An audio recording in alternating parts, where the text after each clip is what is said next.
बैठने का मन नहीं है यार। बोल यार।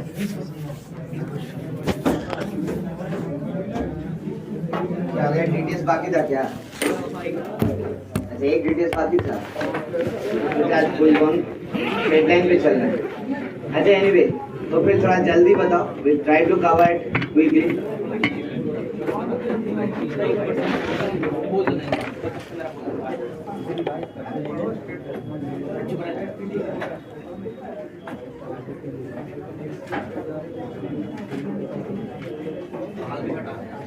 PNC ETS 5 106 116 116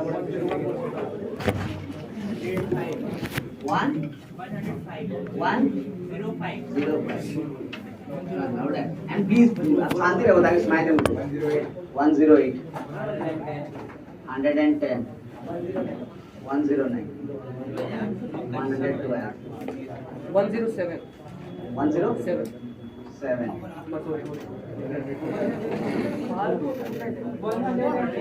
एक एक करके 113 111 मतलब रेगुलर ही है क्या? 5 6 7 8 9 10 11 12 13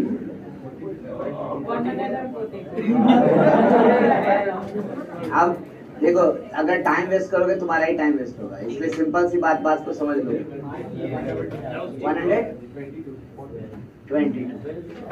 122 अच्छा raise your hand and then tell the thing. ऐसे इस तरीके से 114 स्टार्ट करें आप। देखो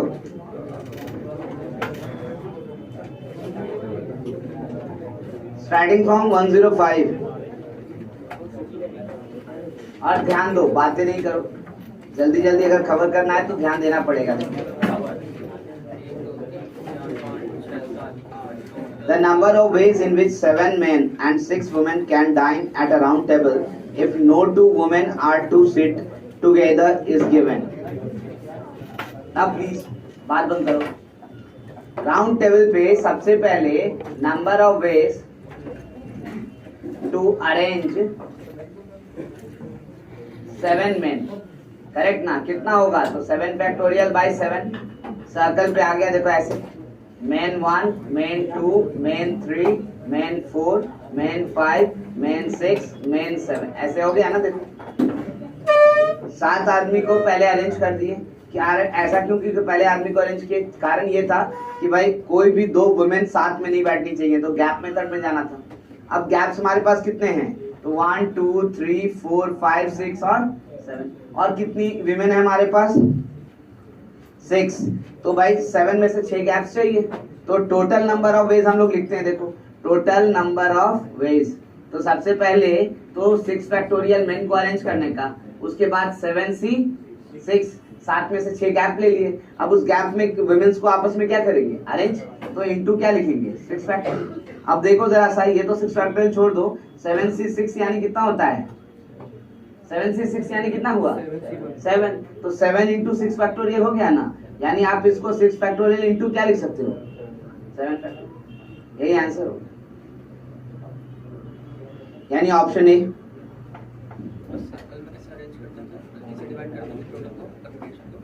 Question number 106.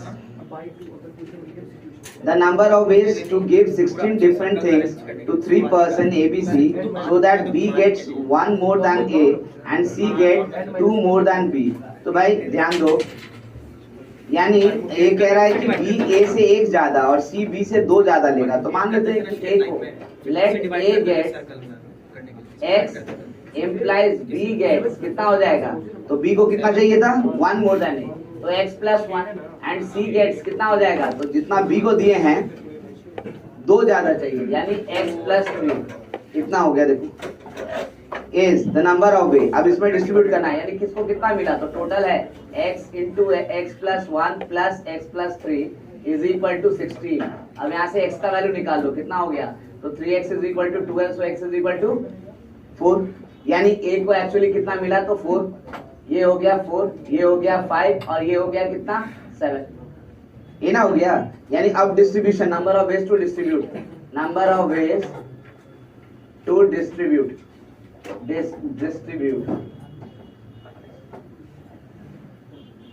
कितना होगा बताओ जरा सा। तो पहले तो पैकेट बना ले, 16 factorial by 4 factorial 5 factorial 7 factorial, packet बन गया। अब क्या करना है, तो बांटना है, तो फिक्स है, 4 वाला ए लेगा, 5 वाला बी लेगा और 7 वाला सी लेगा, तो आगे तो कुछ करना ही नहीं है, तो आंसर यही है।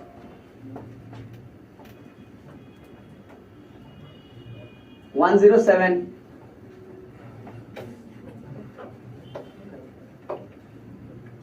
107 में कह रहा है the number of ways of distributing 10 different books among 4 student such that कि S1 से S4 तक among student S1 to S4 such that S1 and S2 get 2 books and S3 and S4 gets 3 books each।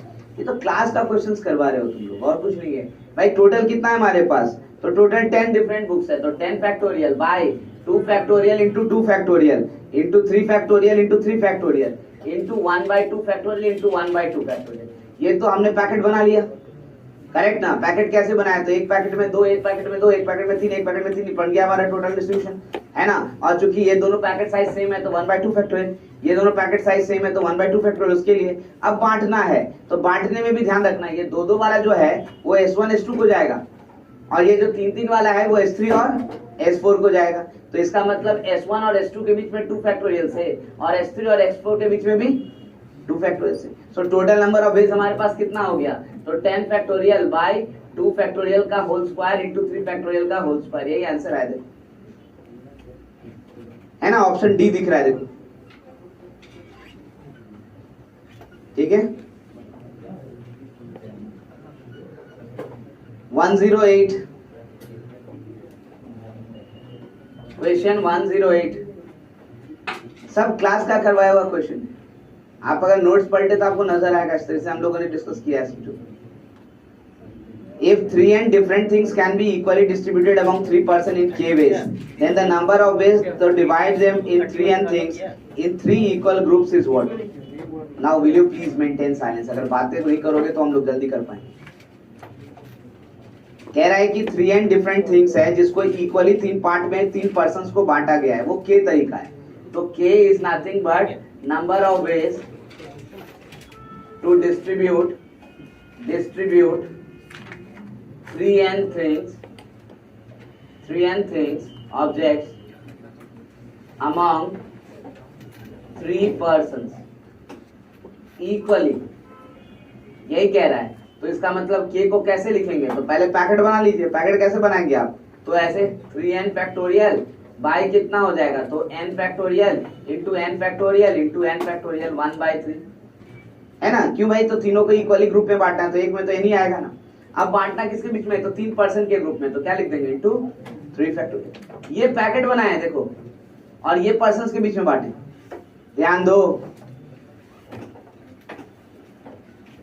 अब उसके बाद कह रहा है कि the number of ways to divide 3 and things in the 3 groups, मतलब इसके बारे में पूछ रहा है कि ये वैल्यू कितने के बराबर होगा। तो भाई करना क्या है, तो हमको तो दिख रहा है ना ये वाला वैल्यू जो है इसको हम क्या लिखेंगे, तो that is k। So dividing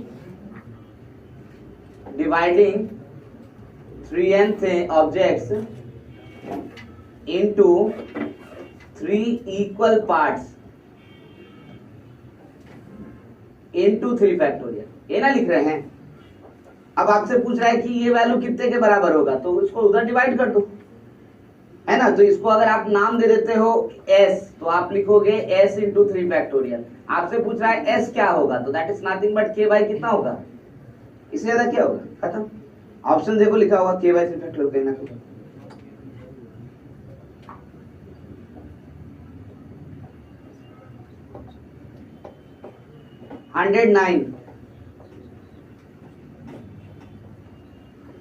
n different toys has to be distributed among n children. Total number of ways in which these toys can be distributed so that exactly one child gets no toy is equal to what? भाई n toys है, n toys है, different toys है देखो, और n children है। भाई आपका condition क्या है कि एग्जैक्टली एक को नहीं मिले कुछ ना, हाँ एग्जैक्टली वन चाइल्ड गेट्स 0। तो भाई ऑब्वियस सी बात है, सिर्फ एक चाइल्ड को 0 मिलना चाहिए, तो इसका मतलब है कि बाकी सब में एक एक तो मिलना ही चाहिए कम से कम, ठीक है ना। तो n ट्वाइस है और n चाइल्ड है, तो सबको तो एक एक ही मिलता। अब एक को 0 मिलेगा तो एक को कितना मिलेगा 2, बस यही होगा। तो ग्रुप बांट दो सीधा सीधा। सबसे पहले क्या करेंगे, नंबर ऑफ वेज, सबसे पहले तो हम n फैक्टोरियल बाय 1 फैक्टोरियल का पावर n-1 ऐसे बांट दिए, n-1 नहीं n-2। क्यों? क्योंकि n-2 बच्चों को तो एक एक ही मिलेगा, तो उनका पैकेट निकाल दे। ध्यान दो, बच गया बाकी 2 बच्चा, तो एक को आपको 2 मिलेगा और एक को कितना मिलेगा 0। अब ये पैकेट साइज इक्वल है कितनी बार, n-2 bar, so I will divide it bye 1 - n-2 factorial. ऐसा हो गया, करेक्ट ना। अब बच्चों के बीच में डिस्ट्रीब्यूट करना है, पैकेट तैयार हो गया। अब इस पैकेट में तैयार हुआ है जिसमें हमें दिख रहा है कि n-2 पैकेट में एक एक गिफ्ट है, एक एक टॉय है, एक पैकेट में कुछ नहीं है और एक पैकेट में 2 है, ठीक है। तो एग्जैक्टली एक बच्चा को जो जिसमें कुछ नहीं पैकेट वाला मिलेगा तो काम हो जाएगा कंडीशन। अब बच्चों के बीच में बांटना है तो इनटू क्या कर दे, n फैक्टोरियल, है ना। अब देखो ऑप्शन आपको ऐसे ही दिखेगा, अच्छा इस फॉर्म में लिखा है, ठीक है, कर देते हैं। देखो n फैक्टोरियल, ये तो 1 हो गया ना, तो यहाँ से क्या लिखेंगे, तो n-2 factorial into 2 factorial whole into n factorial, ऐसे लिख रहे हैं। ये क्या है, तो nc2 इंटू कितना हो गया। अब देखो ऑप्शन मैच करेगा। क्वेश्चन क्लियरली ग्रुप साइज बता रहा है खुद ही, हमें कुछ करने की जरूरत ही नहीं। क्वेश्चन नंबर 10 110,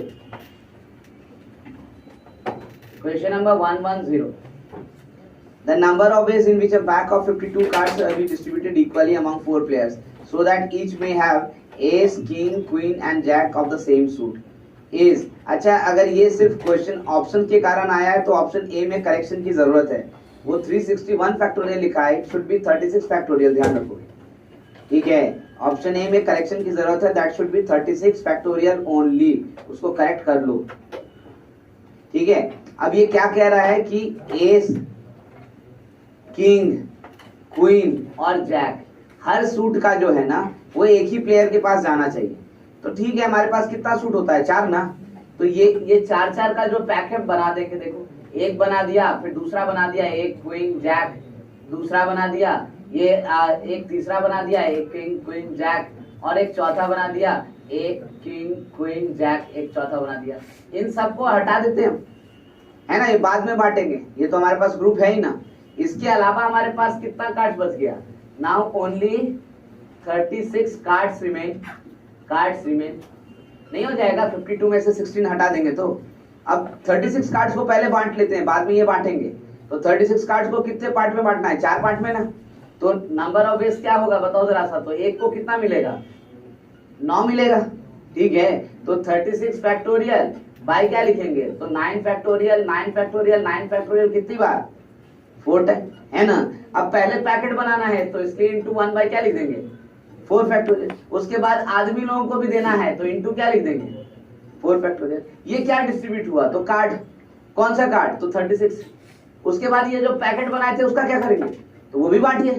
वो कितनों में बांटना है, तो 4 आदमी है और पैकेट कितना है 4, तो क्या लिख देंगे, इंटू 4 फैक्टोरियल। आंसर हो क्या, अब चेक करके देखो कौन सा ऑप्शन सही है। तो एक 4 फैक्टोरियल तो कैंसिल हो गया, तो आंसर क्या आ गया, ऑप्शन ए देखो, ठीक है। 111, 8 different balls has to be distributed among 3 children so that every child receive at least 1 ball. The total number of ways to do this what? तो भाई इसमें क्या है, हर बच्चा को कम से कम 1 बॉल मिलना चाहिए और 8 डिफरेंट बॉल है, 3 बच्चा है, करेक्ट ना। तो अगर हम इसको बोल देते हैं NC1 यानी number of ways in which child C1 does not receive any ball, है ना। अगर ये NC1 को हम सिंबल दे रहे हैं किस चीज के लिए, तो भाई वो नंबर ऑफ वेज जिसमें कि C1 चाइल्ड जो है उसको एक भी बॉल नहीं मिला, तो फिर इसका मतलब क्या हुआ, N1 C1 union C2 union C3। Union का मतलब क्या होता है, एटलीस्ट ना। तो इसका मतलब तो यही हो गया कि ये नंबर ऑफ वेज है, देखो नंबर ऑफ वेज है in ways at least one of C1 और C2 और C3 does not get any ball। ये ना मतलब हो गया कि कम से कम एक आदमी है जिसको कोई बॉल नहीं मिला है, तो टोटल में से इसको माइनस कर देंगे तो सबको कम से कम एक तो मिलेगा ना। तो रिक्वायर्ड आंसर हमारा क्या हो गया, तो रिक्वायर्ड आंसर हम लिख रहे हैं, यहाँ लिख रहे हैं। इसका मतलब रिक्वायर्ड वेज क्या हो गया हमारे लिए, तो रिक्वायर्ड वेज हो जाएगा total minus n of C1 union C2 union C3, यही हो जाएगा। टोटल कितना हुआ, तो भाई कितना डिफरेंट बॉल्स था हमारे पास, तो 8। तो पहला बॉल उठाए तो कितने तरीके से देंगे, तो 3, तीनों में से किसी एक को। दूसरा बॉल उठाए तो भी कितने तरीके से, 3। तो टोटल कितना हो गया, 3 का पावर, ऐसा ही ना हो जाएगा, ठीक है। माइनस, अब इसका फॉर्मूला लिखो पहले, तो इसका फॉर्मूला क्या कहता है, तो sigma NC1 minus sigma NC1 intersection C2 plus NC1 intersection C2 intersection, ये ना फॉर्मूला है। इसको लिखो, क्या लिखेंगे, तो ये तो 3 का पावर 8 माइनस ये क्या हो जाएगा, तो किसी एक को चुनते हैं, तो 3C1 में एक बच्चे को चुन लिया। सिग्मा का मतलब तो यही ना है, कितने तरीके से कर सकते हैं आप। तो 3C1 से एक बच्चे को चुन लिया, आप उसको नहीं देंगे, उसको नहीं देंगे तो जब बॉल उठाएंगे तो ऑप्शन कितना बचा हमारे पास, 2। तो डेफिनेटली यहाँ से क्या बच जाएगा, 2 का पावर 8 हो गया ना। फिर अगला में माइनस, यहाँ से देखो कितने बच्चों को नहीं देना है, 2 को नहीं देना है। तो कौन 2 को नहीं देना है, तो 3C2 से चुन लेते हैं दोनों को। अभी दोनों को नहीं देंगे, तो जब भी बॉल उठाए तो कितना ऑप्शन है हमारे पास, 1। तो क्या लिखेंगे, 1 का पावर 8। लास्ट वाले में किसी को नहीं देंगे, उतना चांस तो है नहीं हमारे पास, तो 0 ही हो गया, देना तो है ही ना, करेक्ट ना। तो ऐसा कुछ आ गया, तो हमारा आंसर क्या बन गया, 3 का पावर 8 माइनस 3C1 2 का पावर 8 प्लस 3C2 इंटू 1 का पावर 8, यही आंसर आ गया। देखो ऑप्शन में दिख रहा होगा, ऑप्शन डी देखो, एग्जैक्टली इसी फॉर्मेट की बात की।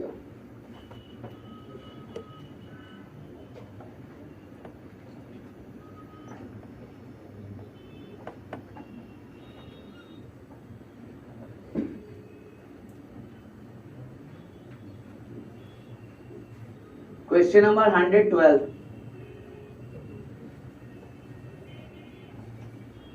112 है ना, 12 13 14 15 नहीं है, 16 and 22। ओके, देखिए 12 में क्या कह रहा है, the total number of ways in which a beggar can be given at least 1 rupee from 25 पैसे कॉइन, 4 25 पैसे कॉइन, 4 25 पैसे कॉइन्स, और क्या है भाई 3 50 पैसे कॉइन, 3 50 पैसे coin, and 2 1 rupee coin, 1 rupee coin. पूछ रहा है कि एक बेगर को देना है, कम से कम 1 रुपया देना है, कितने तरीके से दे सकते हैं। तो भाई यहाँ कंडीशन लगा है कम से कम 1 रुपया देना है, तो इसका मतलब तो केस बांटना ही पड़ेगा, क्योंकि हर का डिनोमिनेशन अलग अलग है। अगर 1 रुपया का सिक्का 1 भी दे दिया तो उसका कंडीशन फुलफिल हो जाएगा, लेकिन 25 पैसे का 1 देगा तो उसे फुलफिल नहीं होगा। तो ये बात ध्यान रखना है। तो हम स्टार्ट करते हैं बड़े वाले से ही, केस 1, एटलीस्ट 1 रुपी कॉइन, मतलब कम से कम 1 रुपया कॉइन तो 1 देंगे ही देंगे। तो फिर नंबर ऑफ वेज क्या हो गया फिर देने का, ये तो निकालो पहले, क्योंकि यहाँ से तो कंडीशन खत्म हो गया कि आप 1 रुपया कम से कम देंगे, 1 रुपया कॉइन, 1 तो काम हो ही गया। तो 1 रुपया कॉइन देने का कितना तरीका, तो अब 2 ही है, या तो 1 देंगे या तो 2 देंगे, 2 ही ना हमारे पास है। तो 1 रुपया कॉइन देने का 2 तरीका है, 50 पैसा कॉइन देने का कितना तरीका, तो भाई अब तो सारा तरीका हो गया, या तो हम नहीं देंगे, या तो 1 देंगे, या तो 2 देंगे, या तो ये तो नंबर ऑफ डिवाइजर जैसा बात है ना, करेक्ट ना। तो कितना हो गया 3 + 1 वेज, यानी कितना हुआ 4 वेज। तो यहाँ पे 4 वेज हो गया 50 पैसे कॉइन देने का, और 25 पैसे कॉइन, तो मिनिमम कंडीशन तो क्राइटेरिया तो फुलफिल है, तो कुछ भी दें। तो भाई 4 कॉइन है, तो चाहे तो 1 भी नहीं देंगे, चाहे तो 1 देंगे, चाहे तो 2 देंगे, चाहे तो 3 देंगे, चाहे तो 4 देंगे। नंबर ऑफ वेज कितना हो गया 5, तो आई विल राइट 5, यानी कितना वेज हो गया भाई इस केस में, तो 5 हो जाए 20 × 2 यानी 40 वेज। बात समझ में आया, कम से कम 1 रुपया कॉइन अगर देते तो इतना वेज हो गया, ठीक है। अच्छा next case 2, 0 1 rupee coin, 0 1 rupee coin. अब 1 रुपी कॉइन है ही नहीं हमारे पास, हम दे ही नहीं रहे, खत्म। तो फिर क्राइटेरिया कैसे फुलफिल करेंगे आप? तो 50 पैसा और 25 पैसे से, करेक्ट ना? पहले 50 पैसे से फुलफिल करते हैं, तो प्लस 2 मिनिमम एटलीस्ट, ऐसे लिख देते हैं, एटलीस्ट 250 पैसे कॉइन, सॉरी 250 पैसे कॉइन, है ना? मतलब आप कम से कम 2 50 पैसा कॉइन जरूर दें, ठीक है। तो यहाँ नंबर ऑफ वेज क्या होगा ये देखो तो जरा सा। तो हम ये कह रहे हैं कि 1 रुपया देने का तो एक ही तरीका है, नहीं दे रहे, है ना, एक भी। तो फिर 50 पैसे कॉइन देने का कितना तरीका है? तो मिनिमम कितना देना है? 2। तो 2 दे सकते हैं, और कितना दे सकते हैं? 3, है ना, वो भी तो दे सकते हैं ना, 3 भी, तो तीनों का तीनों दे सकते हैं। तो 50 पैसे कॉइन देने का 2 ही तरीका बचा, या तो 2 या तो 3। और 25, अरे तो पूरा तरीका है, वो तो कंडीशन 50 पैसे से ही फुलफिल हो चुका है। तो आप जितना चाहे दे सकते हैं, तो जितना चाहे देते हैं, मतलब 4 ही है ना, तो कितना देंगे? 5 वेज, तो इंटू 5, यानी कितना वेज हो गया? तो 10, है ना। केस 2 तक हमारे पास टोटल 50 वेज हो चुका है। केस 3 चलते हैं कि भाई अब आपने बोला कि 0 1 रुपी कॉइन, ठीक है, अच्छी बात है। और अब एटलीस्ट 2 पैसे, 2 भी 50 पैसे नहीं देंगे, तो 2 नहीं देंगे तो 50 पैसे क्या देंगे? या तो 1 देंगे या तो 0, करेक्ट ना। तो आप सपोज करो कि एक 50 पैसे कॉइन देते हैं, 1 एग्जैक्टली 50 पैसे कॉइन देते हैं, तो इन दैट केस आपको 25 पैसे कॉइन मिनिमम कितना देना पड़ेगा? 2। तो यहां से एटलीस्ट 2 25 पैसे कॉइन, यही कहेंगे हम लोग। यानी एक 50 पैसे और 2 25 पैसे, यही कर रहे हैं मिनिमम। तो in that case number of veg यहां से क्या हुआ देखो तो जरा सा, नंबर ऑफ वेज हो गया, आपको 1 रुपी कॉइन देने का तो एक ही है, नहीं दे रहे। 50 पैसे भी कॉइन देने का एक ही तरीका है, एक ही दे रहे। 25 पैसे कॉइन कितना देंगे? एटलीस्ट 2 है, तो 2 दे सकते हैं, 3 दे सकते हैं, और यानी कितना वेज हो गया? 3। तो यहाँ से 3 वेज हो गया। देखो और कोई तरीका बचा? हाँ, एक तरीका और बचा, जिसमें केस 4, 0 1 रुपी कॉइन, है ना, 0 50 पैसे कॉइन, तो फिर 25 पैसे कितना देना पड़ेगा?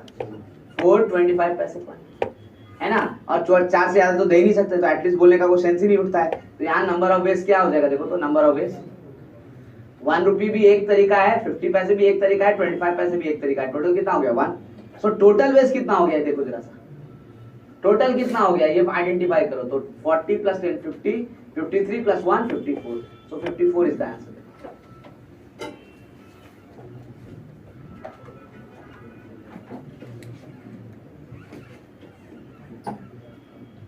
उसका वैल्यू मैटर करता है, इसलिए केसेस लेना पड़ रहा है, और कोई बड़ी बात नहीं। है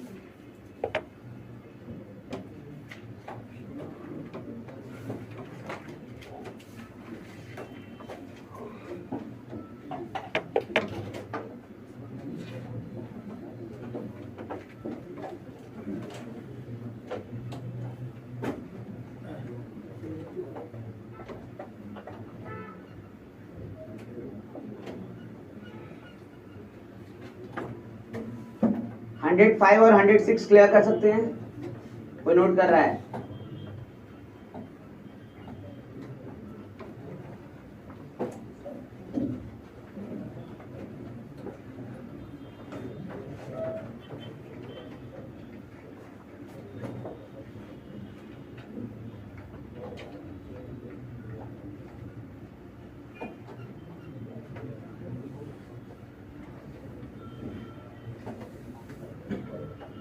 Hundred 13.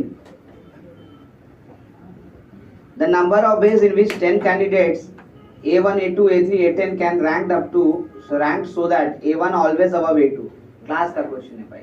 A1 हमेशा A2 से ज्यादा होगा, तो इसका मतलब दोनों का आपस में रीअरेंजमेंट हम नहीं कर सकते। तो क्या होगा? तो 10 फैक्टोरियल बाय 2 फैक्टोरियल, है ना। इसमें कुछ क्वेश्चन में बोलना क्या? हाँ, आपको अगर दूसरे तरीके से देखना है तो वो बात दूसरा है, दूसरे तरीके से देख सकते हो। भाई क्या करेंगे? तो टोटल 10 रैंक है, 10 में से 2 रैंक चुन लेते हैं, है ना। 10 में से 2 रैंक चुन लेते हैं, इस 2 पे हम A1 और A2 को बैठाएंगे। लेकिन कितना तरीका है? एक ही तरीका है ना, है। A1 पहले आएगा और A2 बाद में आएगा। अब बच गया 8 रैंक जो खाली है, तो उसमें 8 रैंक है और 8 आदमी है, तो उसको 8 फैक्टोरियल से अरेंज कर देंगे। तो यही आंसर हो गया। देखो भाई ये आंसर कैसे हो गया? आपने तो 10 फैक्टोरियल बाय 2 फैक्टोरियल बोला था, तो ये वही ना है, है ना। सेम क्वेश्चन, इसमें तो कुछ है ही नहीं। 114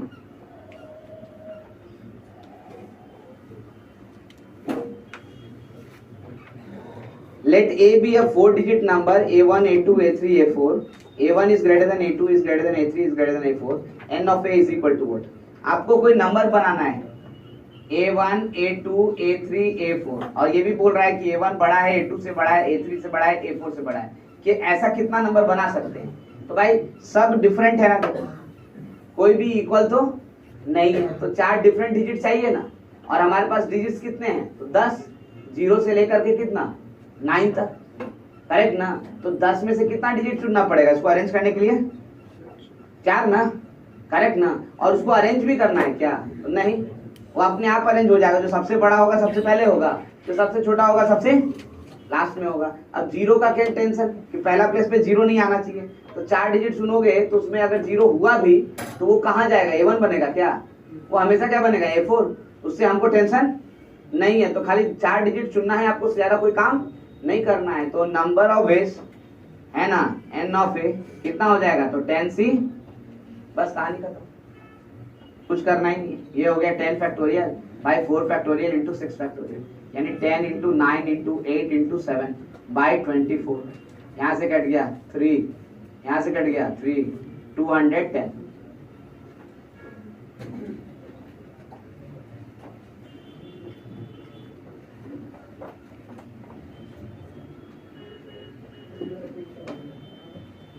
चार डिजिट का नंबर बनाना है, जैसे तुम 4 डिजिट सेलेक्ट करते हो 1 2 3 4, तो नंबर कौन सा बनेगा? तो 2 3 सॉरी, तुम अगर सेलेक्ट करते हो 1 2 3 4 है ना, तो नंबर कौन सा बनेगा? तो 4 3 2 1 डिसेंडिंग ऑर्डर, ठीक है? तो बस 4 डिजिट ही तो सेलेक्ट करना है हमको।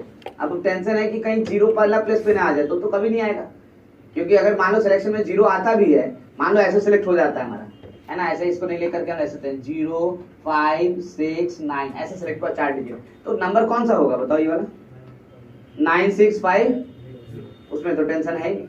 तो आपको करना क्या है? 4 डिजिट ही सिलेक्ट करना है, 8 डिजिट बोल रहे हैं, 4 नंबर ना डिजिट ही तो सिलेक्ट करना है, करेक्ट ना? तो आउट ऑफ कितना डिजिट? 10, तो 10c4।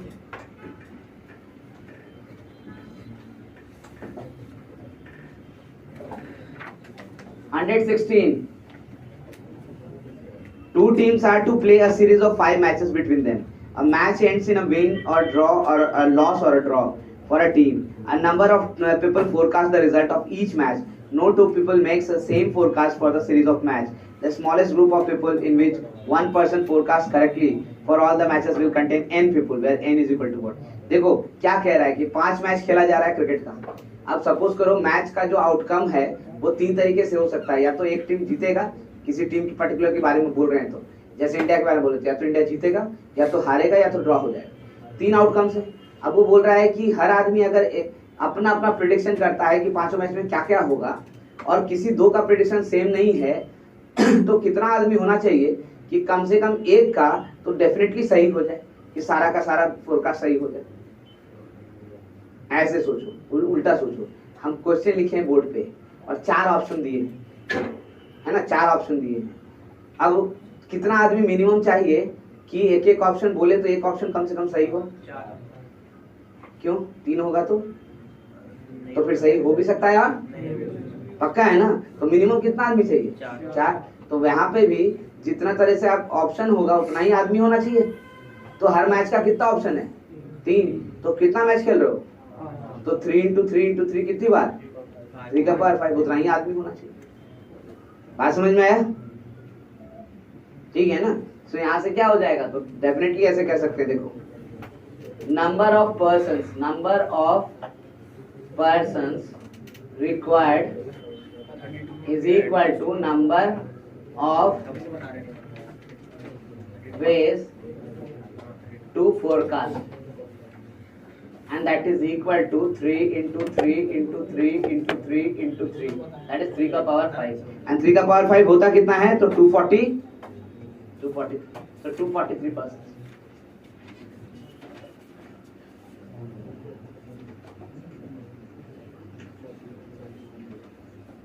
in last 122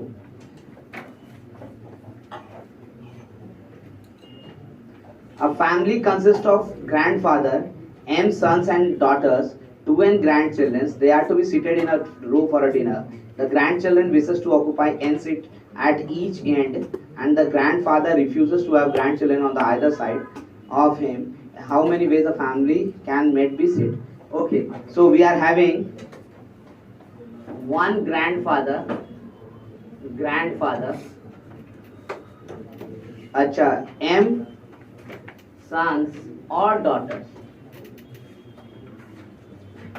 ठीक है. उसके बाद 2n grandchildren, ठीक है, ऐसा दे दिया है. Now what to do? हमको इनको रो पे बैठाना है. ध्यान दो, हमको इनको रो में बैठाना है, एक रो में बैठाना है. तो कितना चेयर होना चाहिए एक रो में? कितना चेयर होना चाहिए? 2n प्लस m प्लस इतना होना चाहिए. उस पर भी क्राइटेरिया क्या है कि इधर का जो n चेयर्स होगा और इधर का जो n चेयर्स होगा, है ना, यहाँ पे भी n चेयर्स, इधर पे भी n चेयर्स, यहाँ पे सिर्फ ग्रैंड चिल्ड्रन बैठेंगे, ठीक है, तो सिर्फ ग्रैंड चिल्ड्रन बचेंगे, ठीक है ना. तो अब यहाँ बीच में कितना चेयर्स बच गया बताओ? कितना चेयर बच गया? m प्लस 1, करेक्ट ना. अब इस m प्लस 1 में एक चेयर यहाँ पर और एक चेयर यहाँ पे छोड़ दो, उस पे ग्रैंडफादर कभी नहीं बैठेंगे. क्यों? क्योंकि ग्रैंडफादर ने रिफ्यूज कर दिया कि दोनों साइड में किसी साइड भी उनके ग्रैंड चिल्ड्रन नहीं होना चाहिए, करेक्ट ना. तो ऑब्वियस है कि इन दोनों पे तो नहीं बैठेगा, तो फिर ग्रैंडफादर बैठेगा कितना पे? m-1 पे. तो सबसे पहले वहीं से स्टार्ट करो. नंबर ऑफ वेज, है ना, टोटल यहाँ पर है कितना? m plus 1 chairs left. उसके बाद यहाँ से कितना आया? m-1 चेयर्स फॉर ग्रैंडफादर, है ना. तो भाई स्टार्ट करते हैं. m-1 c1, यानी जो m-1 चेयर्स बचा है ग्रैंडफादर के लिए, उसमें से एक चेयर चुन लिया उनके लिए, बैठा दिया उनको, करेक्ट ना. अब वो बैठ गए. उसके बाद किसको अरेंज करें? तो भाई सन्स एंड डॉटर्स को करते हैं. कितने सन्स एंड डॉटर्स हैं? m. और बीच में अब कितना चेयर बचा हुआ है? m ही बचा हुआ है ना. एक निकल गया तो m ही तो बचा हुआ है. तो उसको अरेंज करने का तरीका कितना हुआ? m factorial. अच्छा, उसके बाद कितना चेयर बचा हुआ है? 2n. और ग्रैंड चिल्ड्रन कितने हैं? और कोई रिस्ट्रिक्शन नहीं है कि हम इधर ही बैठेंगे, हम इधर ही बैठेंगे, कोई कहीं भी बैठ सकता है. सो दैट मींस इनटू कितना लिखेंगे? तो 2n हो गया आंसर तक.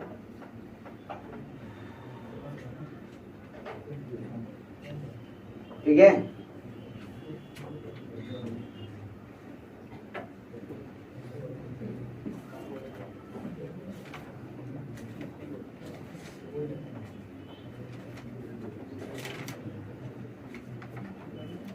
लेकिन हम फिर से एक बार रिपीट करेंगे भाई, क्लास नोट्स को एक बार जरूर रिवाइज करो, क्योंकि वो क्वेश्चन आ रहा है जो कि ऑलरेडी क्लास में हम लोग डिस्कस किए हैं.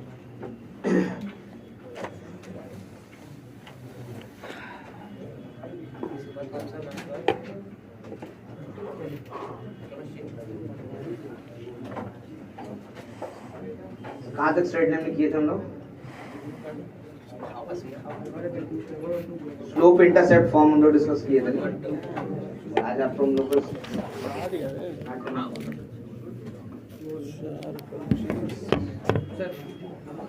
112 क्या बोल रहे हो? रिपीट कर दीजिए. 112 कौन सा? 112 112. जोर से बोलो. 112 112 में मिनिमम 1 रुपया देना है.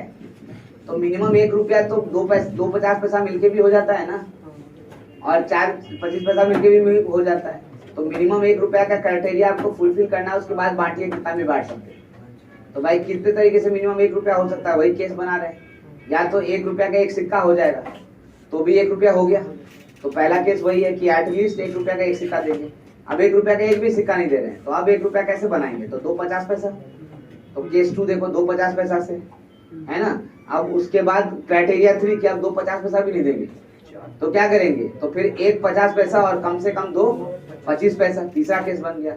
अब उसके बाद 50 पैसा एक भी नहीं दे रहे, तो अब खाली 25 पैसा बनाएंगे ना. तो कितना चाहिए मिनिमम? 4. वो देखो केस 4. ठीक है, 4 क्राइटेरिया बनाए. अब पहला वाला में अगर एक मिनिमम 1 रुपया देंगे, तो 1 रुपया का पैसा सिक्का कितना है हमारे पास? 2 है ना. तो कितना तरीके से दे सकते हैं? या तो 1 देंगे या तो 2 देंगे. तो 2 तरीका. 50 पैसा कितना देंगे? तो जब एक क्राइटेरिया फुलफिल हो ही चुका है तो 50 पैसा कितना भी दे सकते हैं. आपके पास 3 है तो 1 भी दे सकते हैं, 2 भी दे सकते हैं, 3 भी दे सकते हैं और चाहे तो नहीं भी दे सकते। तो 3 + 1 यानी 4 वेज। उसी तरह से 25 पे पॉइंट है ना आंसर।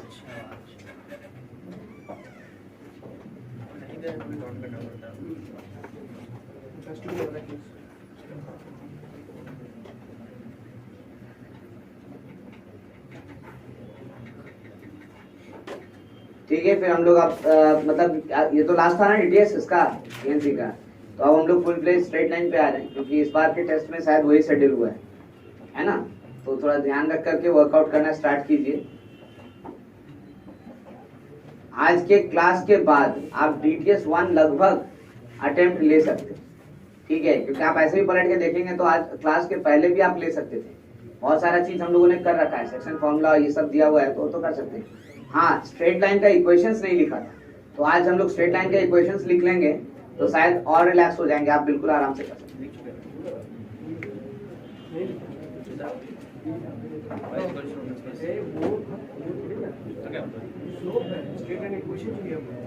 थोड़ा बातें कम करो।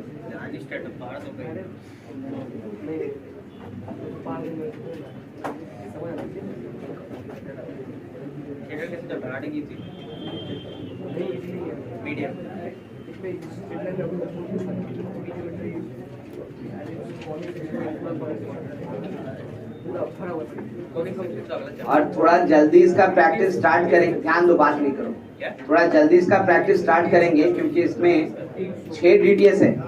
क्वेश्चन तो वही है 90 लेकिन 6 डीटीएस है, ठीक है। क्वेश्चन इजी है क्योंकि कोऑर्डिनेट ज्योमेट्री उतना टफ नहीं होता है, लेकिन उसके बावजूद भी प्रैक्टिस तो करना है, बिना प्रैक्टिस दिक्कत होगा क्योंकि कोऑर्डिनेट ज्योमेट्री का एक सबसे बड़ा इशू है, देख के लगता है बन जाएगा और बहुत लेंदी होने लगता है। अगर नहीं बात समझिए, डायरेक्शन घूम गया सब गड़बड़ा जाएंगे। एनीवे हम क्लियर कर बोर्ड 107 108 109 1010 उधर 10112 था नहीं किया है, कहाँ नहीं किया है? बस 112 बाकी। अच्छा ठीक, नोट कर, तब तक यहाँ तक क्लियर कर लो।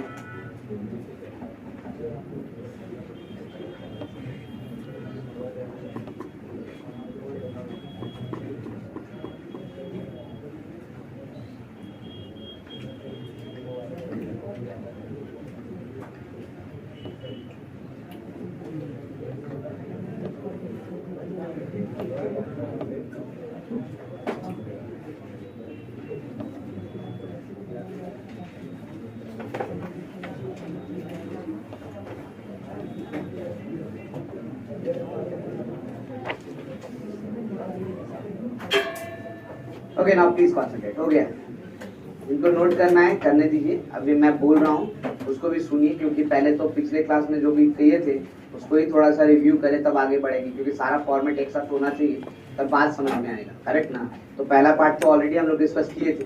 हमने क्या कहा था, स्ट्रेट लाइन कहते किसको है, तो ऐसा पॉइंट का लोकस है जिसका की inclination with positive x axis remains always constant, तभी कहेंगे उस चीज को। लेकिन सिर्फ एंगल डिफाइन करने से तो हम स्ट्रेट लाइन बना सकते हैं लेकिन यूनिक स्ट्रेट लाइन नहीं बना सकते।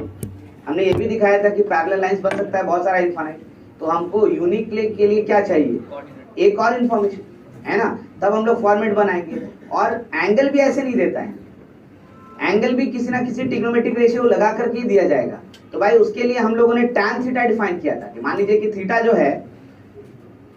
है इंक्लिनेशन है, तो tan थीटा हम उसको बोलेंगे और tan थीटा का नाम हमने क्या दिया था, स्लोप, करेक्ट ना। ये सब चीज हम लोगों ने डिफाइन किया था। तो हमने कहा कि देखो पहला फॉर्म हम लोग जो लिखेंगे वो एक्चुअली हम लोग बोलते क्या है इसको, तो बोलते हैं स्लोप इंटरसेप्ट फॉर्म।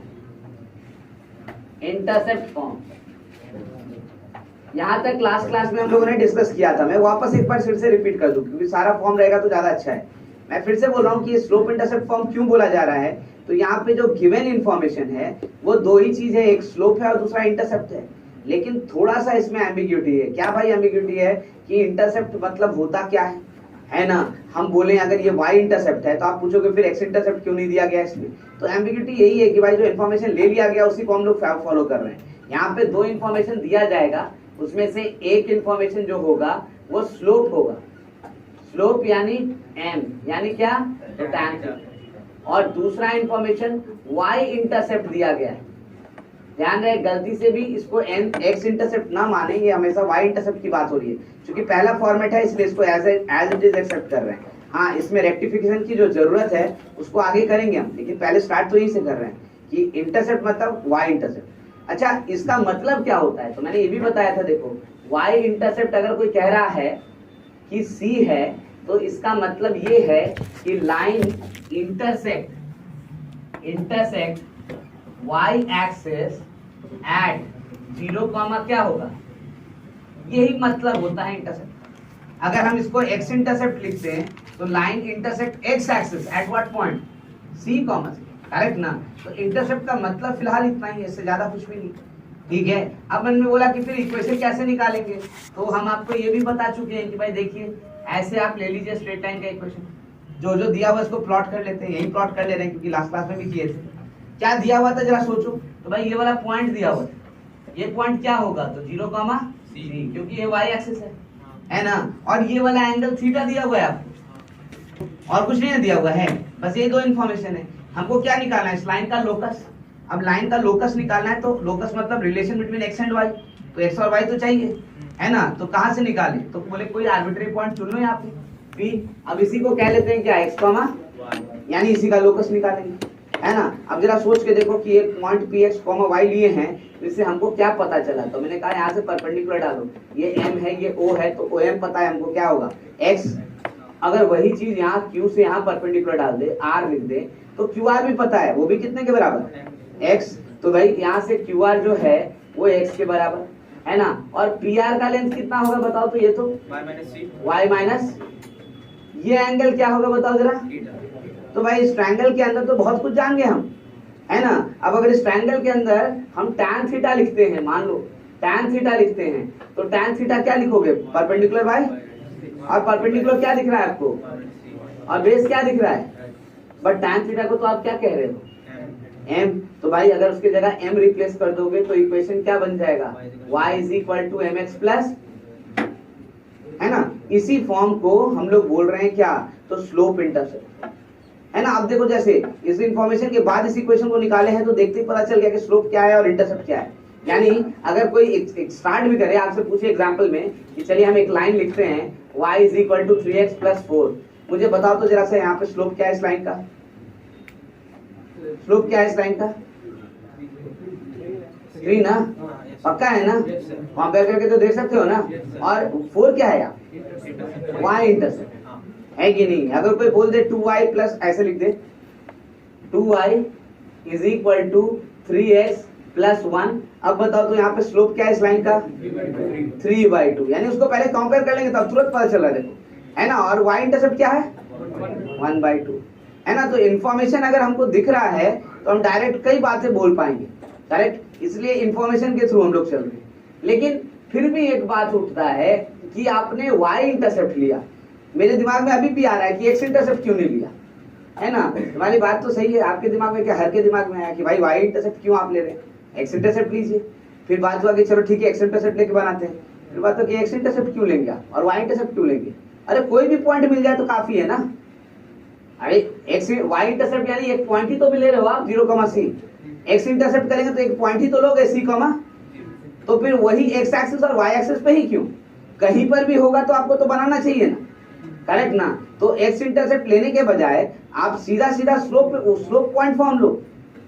कौन सा फॉर्म लो, स्लोप और पॉइंट, कौन सा फॉर्म लोगे, स्लोप पॉइंट फॉर्म। मतलब स्लोप तो चाहिए ही चाहिए, अब कोई x एक्सिस और y एक्सिस पे नहीं, कोई भी पॉइंट दो हम निकाल सकते हैं, वो चाहिए, ठीक है? यानी यहाँ पे जो गिवन इंफॉर्मेशन होगा वो क्या क्या होना चाहिए भाई, तो पहला slope that is equal to m tan theta, और दूसरा line passes through a x1, y1, ठीक है? यानी अब देख लो, अगर वही x1 0 हो जाए तब तो y इंटरसेप्ट है, और y1 0 हो जाए तो क्या है ये, और नहीं हो तो कोई भी पॉइंट है। ये ज्यादा अच्छा फॉर्म है क्योंकि सब कुछ दिखा रहा है कि नहीं? तो भाई यहाँ से ही स्टार्ट कीजिए आप। तो भाई कैसे बनाएंगे, तो फिर फिगर पे आइए वापस। इस बार ये पॉइंट नहीं दिया हुआ है, कहीं यहाँ पे दिया हुआ है a x1, कितना है ना, और ये एंगल थीटा दिया हुआ है, ठीक है। अब इसका इक्वेशन निकालना है, कैसे निकालेंगे, तो फिर वही काम, हम लोग काम नहीं बदल रहे हैं, देखो स्टार्टिंग से सेक्शन फॉर्मूला से लेके एक ही काम कर रहे हैं। इस जिस पॉइंट का लोकस निकालना है उसको ले लेते हैं, एक्स कॉमा क्या, वाई, ठीक है। अब देखो तो ट्रायंगल बना करके यहाँ से परपेंडिकुलर डालें, यहाँ से परपेंडिकुलर डालें, यहाँ से एस पे परपेंडिकुलर डालते, इसको आर कह लेते हैं। बताओ ए आर का लेंथ पता है क्या, यहाँ से यहाँ का लेंथ बताओ जरा सा, कितना होगा, एक्स माइनस, पक्का है ना, कि फिर निकाल के बताना पड़ेगा, पक्का लिख ले डायरेक्ट, क्या लिखेंगे, x minus x one, good. और यहाँ से यहाँ तक का लेंथ बताओ, y minus y one, very good. ये वाला एंगल बताओ, तो बस हो गया हमारा काम खत्म। क्या निकालेंगे बताओ, tan theta is equal to y minus y one by x minus, है ना, बट tan थीटा की जगह क्या लिख सकते हैं हम लोग, m, तो हमारा इक्वेशन क्या हो गया, इक्वेशन हो गया y minus y one is equal to m time x minus, देखो ये जो इक्वेशन है इसको बोल रहे हैं हम लोग स्लोप पॉइंट फॉर्म, है ना। अब ये तो एकदम जनरल है, इसमें तो टेंशन ही नहीं है कि आप एक्स एक्सिस पे ले रहे हो या वाई एक्सिस पे पॉइंट ले रहे हो, नहीं, हम तो एकदम जनरल है, कहीं पे भी लो कोई दिक्कत नहीं। और सबसे इंपॉर्टेंट फॉर्म है, क्योंकि कितना भी क्वेश्चन सॉल्व करोगे लास्ट में हाथ में वही आएगा, स्लोप और पॉइंट। और पूछेगा लाइन का इक्वेशन, ऑप्शन में दिएगा लाइन का इक्वेशन, तो ये नहीं पता तो लिखेंगे कैसे, है ना। तो सबसे इंपॉर्टेंट फॉर्म है, ध्यान रखोगे, स्लोप पॉइंट फॉर्म।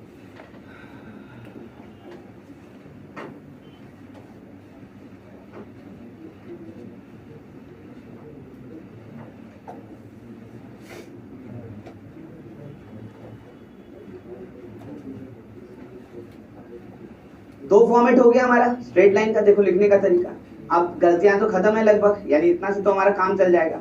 लेकिन मैं फिर भी एक बार आपसे पूछूं बात को, उसके बाद आगे बात करेंगे कि भाई हम जब स्ट्रेट लाइन स्टार्ट किए थे देखना पहली बार, तो हमें एक बात पढ़ाया गया था कि दो पॉइंट मिले तो एक यूनिक लाइन बनेगा, उसमें बनेगा ना, even any two point there exist a unique straight line.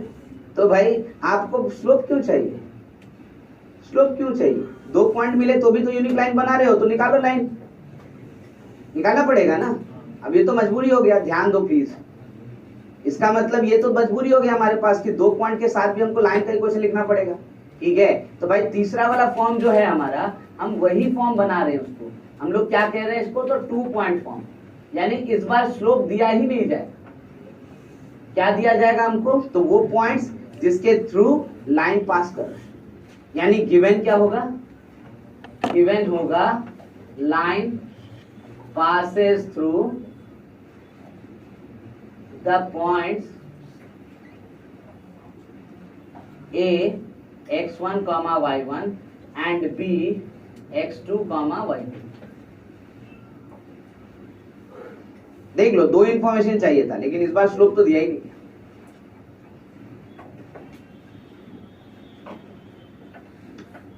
हम आते हैं उस वाले इक्वेशन पे, लेकिन आप नोट कर रहे हो जब तक मैं एक बात आपसे खुद ही पूछूं, भाई स्लोप वाले फॉर्म से अभी तक तो, अब अगला वाला फॉर्म में स्लोप नहीं है देख लो, लेकिन पिछले दोनों फॉर्मेट में स्लोप तो था ना। स्लोप क्या होता है, tan थीटा, लेकिन tan तो हर एंगल के लिए डिफाइन नहीं है ना, जैसे 90 डिग्री। तो इसका मतलब y is equal to mx plus c जो है वो सारा लाइन को एक्सप्रेस नहीं कर सकता भाई, वो तभी एक्सप्रेस होगा जबकि स्लोप डिफाइन होगा, और स्लोप डिफाइन तभी होगा जब एंगल 90 डिग्री नहीं होगा। अगर एंगल 90 डिग्री हो गया तो स्लोप कभी डिफाइन ही नहीं होगा, तो y is equal to mx plus c तो लिख ही नहीं सकते उसको, है ना। तो ध्यान में रखिएगा कि y is equal to mx plus c सारा लाइन नहीं दिखा है, वो सारे लाइन को नहीं दिखा सकता कभी भी। तो किस तरह की लाइन को नहीं दिखा सकता ये बताओ, जो एंगल 90 डिग्री बना है, और 90 डिग्री कौन एंगल बनाएगा, फिगर एक बार बनाओ तो जरा 90 डिग्री वाला, यहाँ बनाते रफ में, यहाँ बनाते 90 डिग्री वाला, क्या हो जाएगा ऐसे ना, ये 90 डिग्री हुआ ना, तो this becomes parallel to what, y axis, है ना। तो हम लोग एक लाइन यहाँ से लिख सकते हैं, वैसे आगे लिखवाएंगे आपको, अभी नहीं लिखवाएंगे, लेकिन अभी सिर्फ समझा रहे हैं कि मतलब y is equal to mx plus c express all lines except the lines which are parallel to y, है ना, क्योंकि उसमें तो स्लोप निकाल ही नहीं सकते। बोलोगे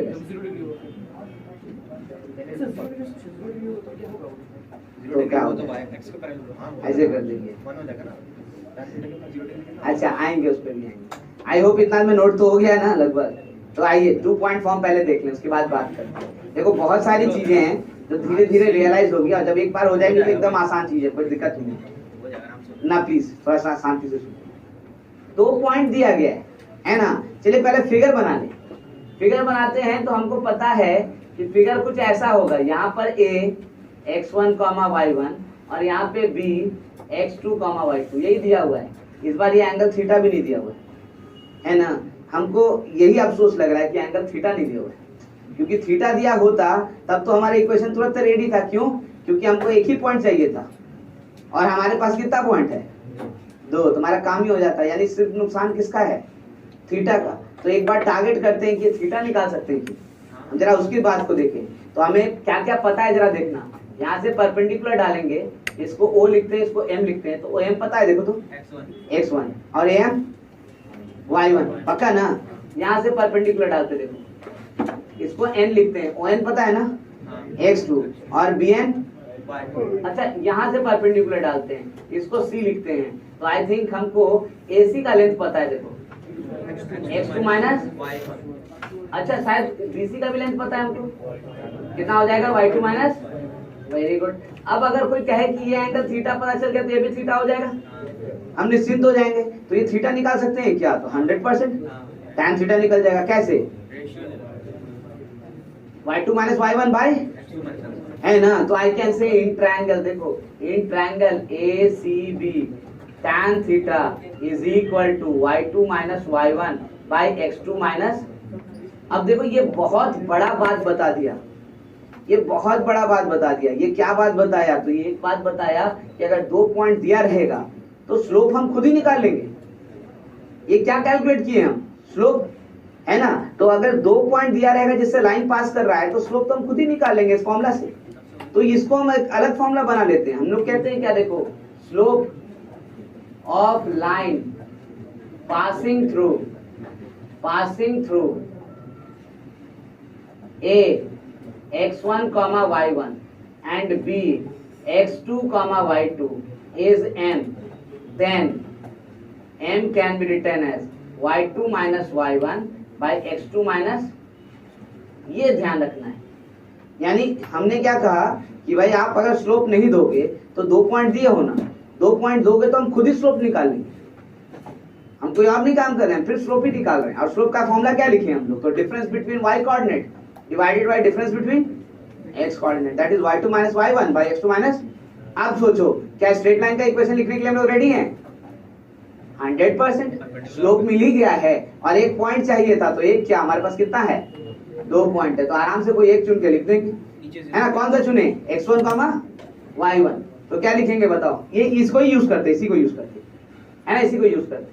करेक्ट। तो खाली किसके जगह पे नया कुछ आएगा? m के जगह, है ना। स्लोप चेंज हुआ है ना, बाकी सब तो क्या है? सेम। तो फिर इक्वेशन क्या होगा? Equation of line, equation of straight line y minus y1 is equal to y2 minus y1 by x2 minus x1 into x minus x1, है ना। ये इक्वेशन हो गया। इसको लिखने का एक और तरीका है जिससे याद होने में थोड़ा सा आसानी हो जाता है। क्या हो रहा है कि y वाला टर्म एक तरफ कर दो, x वाला टर्म एक तरफ। तो क्या करेंगे? y2 माइनस y1 को इधर डिवाइड कर देंगे। देखो लिखने के बाद कैसा दिखेगा? y minus y1 by y2 minus y1 is equal to x minus x1 by x2 minus x1। देखो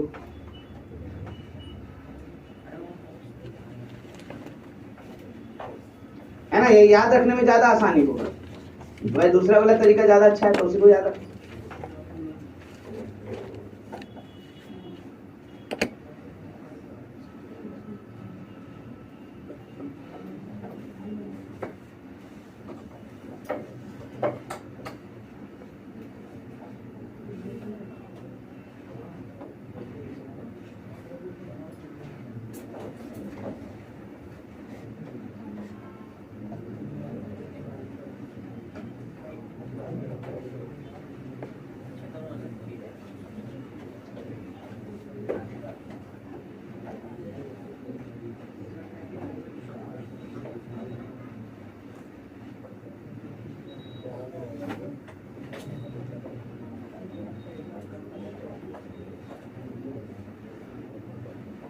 बात लिखो, ध्यान से सुनो और बात लिखो। ये अभी एकदम बेसिक बात बता रहे हैं, लेकिन दिमाग में बैठना चाहिए सब बात। अगर बात करते रहोगे तो फिर वही हालात होगा, दिमाग में बैठेगा नहीं, भूल जाएंगे और फिर बाद में रटना पड़ेगा। तो रटने से फायदा कितना चीज रटोगे।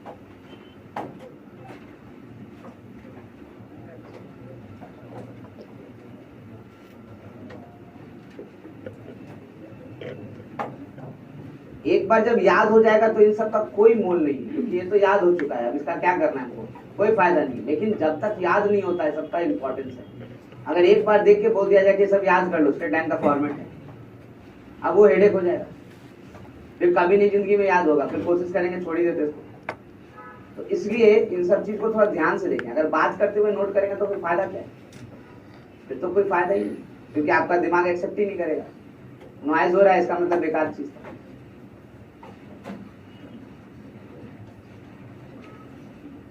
5 फॉर्म्स हम लोग देखेंगे स्ट्रेट लाइन का, एकदम स्ट्रेट अवे। उसके बाद हम लोग कुछ और डिस्कशन करेंगे। तो भाई 3 फॉर्म तो हमने देख लिया। कौन कौन सा फॉर्म है, एकदम दिमाग में सेट रहना चाहिए। पहला कौन सा, स्लोप इंटरसेप्ट। दूसरा फॉर्म स्लोप पॉइंट फॉर्म, और तीसरा 2 पॉइंट, है ना भाई। इसके अलावा क्या, तो देखो 2 फॉर्मेट और है हमारे लिए, एक्स एक्सिस और वाई एक्सिस तो इंपॉर्टेंट है ना, ठीक है। तो भाई इन दैट केस आपने पॉइंट तो दे दिया, सब ठीक है, लेकिन एक्स एक्सिस और वाई एक्सिस वाला पॉइंट थोड़ा ज्यादा इंपॉर्टेंट होता है। तो इंटर जो आपने लिखा है ना 2 पॉइंट फॉर्म, उसमें वो दोनों पॉइंट हमको एक्स एक्सिस और वाई एक्सिस पे चाहिए। तब हम देखना चाहते हैं कि कैसे इक्वेशन लिखेंगे। इस वाले फॉर्म को हम लोग बोलते हैं इंटरसेप्ट फॉर्म। इस फॉर्म को क्या बोलते हैं हम लोग, इंटरसेप्ट फॉर्म। यहाँ पे गिवन क्या होगा, तो भाई आपके पास 2 चीज गिवन होगा। पहला X intercept that is equal to A, और दूसरा Y intercept that is equal to, यही 2 चीज दिया रहेगा। अब बोले इसके लिए तो हमको फिगर बनाने की जरूरत नहीं है, क्यों, क्योंकि ऑलरेडी तो हम लोग रेडी है ना। हाँ बट लेकिन बनाएंगे फिगर, क्योंकि हमको कुछ बातें तो जरूर करनी है। अभी हम सिर्फ और सिर्फ इक्वेशन याद करवा रहे हैं। पॉइंट ऑफ कॉशंस यानी कहाँ प्रिकॉशन रखना है, वो सब बात धीरे धीरे करेंगे हम, ठीक है ना। तो भाई देखिए यहाँ से ध्यान से, यहाँ से एक्स इंटरसेप्ट इक्वल टू ए, इसका मतलब क्या हो गया, लाइन पासेस थ्रू कौन सा पॉइंट, जल्दी बताओ, ए कॉमा ए ना होगा। अच्छा, y intercept equal to b, इसका मतलब लाइन पासेस थ्रू, जल्दी बताओ, 0, B। कितना हो जाएगा, 0, बी। मतलब 2 पॉइंट तो मिल चुका है ना, तो क्यों फिगर बनाएंगे हम डायरेक्ट निकालेंगे आंसर, क्योंकि 2 पॉइंट फॉर्म से तो हमको पता ही है ना। क्या लिखते थे बताओ जरा, 2 point form, using 2 point form हम लिख रहे हैं डायरेक्ट। बताओ y माइनस y1, y1 किसको माना जाए, इसको या इसको, ऊपर वाले को। चलो y माइनस y1 0, भाई क्या लिखेंगे, y2 माइनस ए ना, इज इक्वल टू, उधर क्या लिखेंगे, x minus x1 by y, x2 minus x1।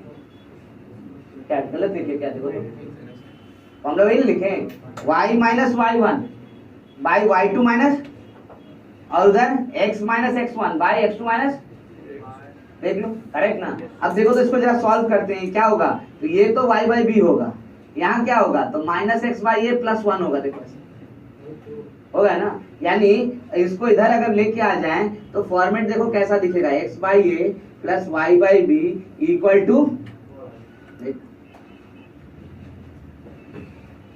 याद रखने में बड़ा अच्छा है ना। और अगर फिगर ड्रॉ करना चाहें इसका, तो फिगर कैसे प्लॉट होगा भाई, तो देखो ऐसे होगा, देखो है ना, ये वाला पॉइंट ए है तो ये ए है, ये वाला पॉइंट है तो ये क्या है,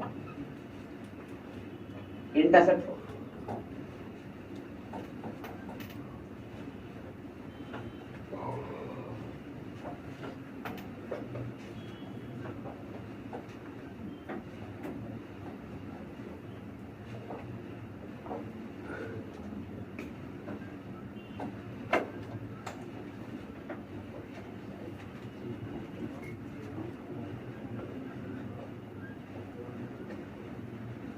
ये फॉर्म देखने के पीछे सिर्फ एक ही रीजन है, क्यों भाई, क्योंकि एक्स एक्सिस और वाई एक्सिस इंपॉर्टेंट है।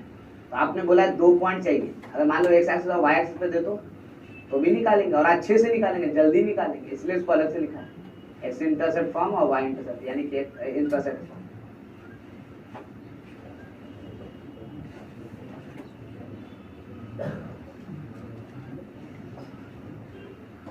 Fifth one.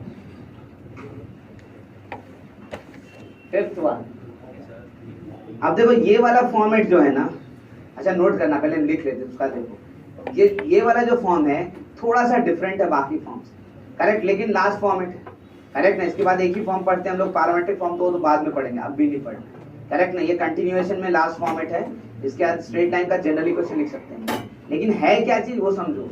इसको हम लोग एक्चुअली बोलते हैं नॉर्मल फॉर्म। नॉर्मल फॉर्म क्यों बोलते हैं? क्योंकि इंफॉर्मेशन जो दिया हुआ है, पहली बार स्ट्रेट लाइन के बारे में कुछ नहीं बताया, तो फिर किसके बारे में बताया? तो नॉर्मल के बारे में। नॉर्मल क्या होता है? परपेंडिकुलर। नॉर्मल तो क्या हुआ? परपेंडिकुलर। तो भाई ये एक्चुअली किसके बारे में बात कर रहा है? तो मैं पहले ये एक्सप्रेस कर दूं, उसके बाद हम लोग स्टार्ट करते हैं। तो ये बताना चाह रहा है कि अगर ये स्ट्रेट लाइन है, ये ओरिजिन है, तो ओरिजिन से परपेंडिकुलर डाल, है ना। अब देखो, तो इसको अगर ए कहते हैं तो ओए क्या चीज है? अरे लाइन के लिए नॉर्मल है। ओए क्या चीज है लाइन के लिए? नॉर्मल। नॉर्मल फ्रॉम किस point? Origin. Normal from origin. तो इस बार इंफॉर्मेशन जो देगा ना, वो इस नॉर्मल के बारे में देगा, सिर्फ और सिर्फ नॉर्मल के बारे में देगा, स्ट्रेट लाइन के बारे में नहीं देगा। इसलिए इस फॉर्म को हम लोग क्या बोल रहे हैं? Normal form. और क्या इंफॉर्मेशन दे रहा है? वो बताता है कि ओ से लेके ए तक का डिस्टेंस पी है, और ये जो एंगल बना रहा है ना नॉर्मल, ये एंगल अल्फा है। बताओ, स्ट्रेट लाइन के बारे में कुछ बोला क्या? नहीं। किसके बारे में बोला? नॉर्मल। इसलिए नॉर्मल फॉर्म, करेक्ट ना। तो गिवन क्या है यहाँ पे नोट करो। गिवन क्या है भाई? तो पहला चीज, length of normal from origin to line is P, and second, normal from origin to line is inclined at angle alpha to positive x axis.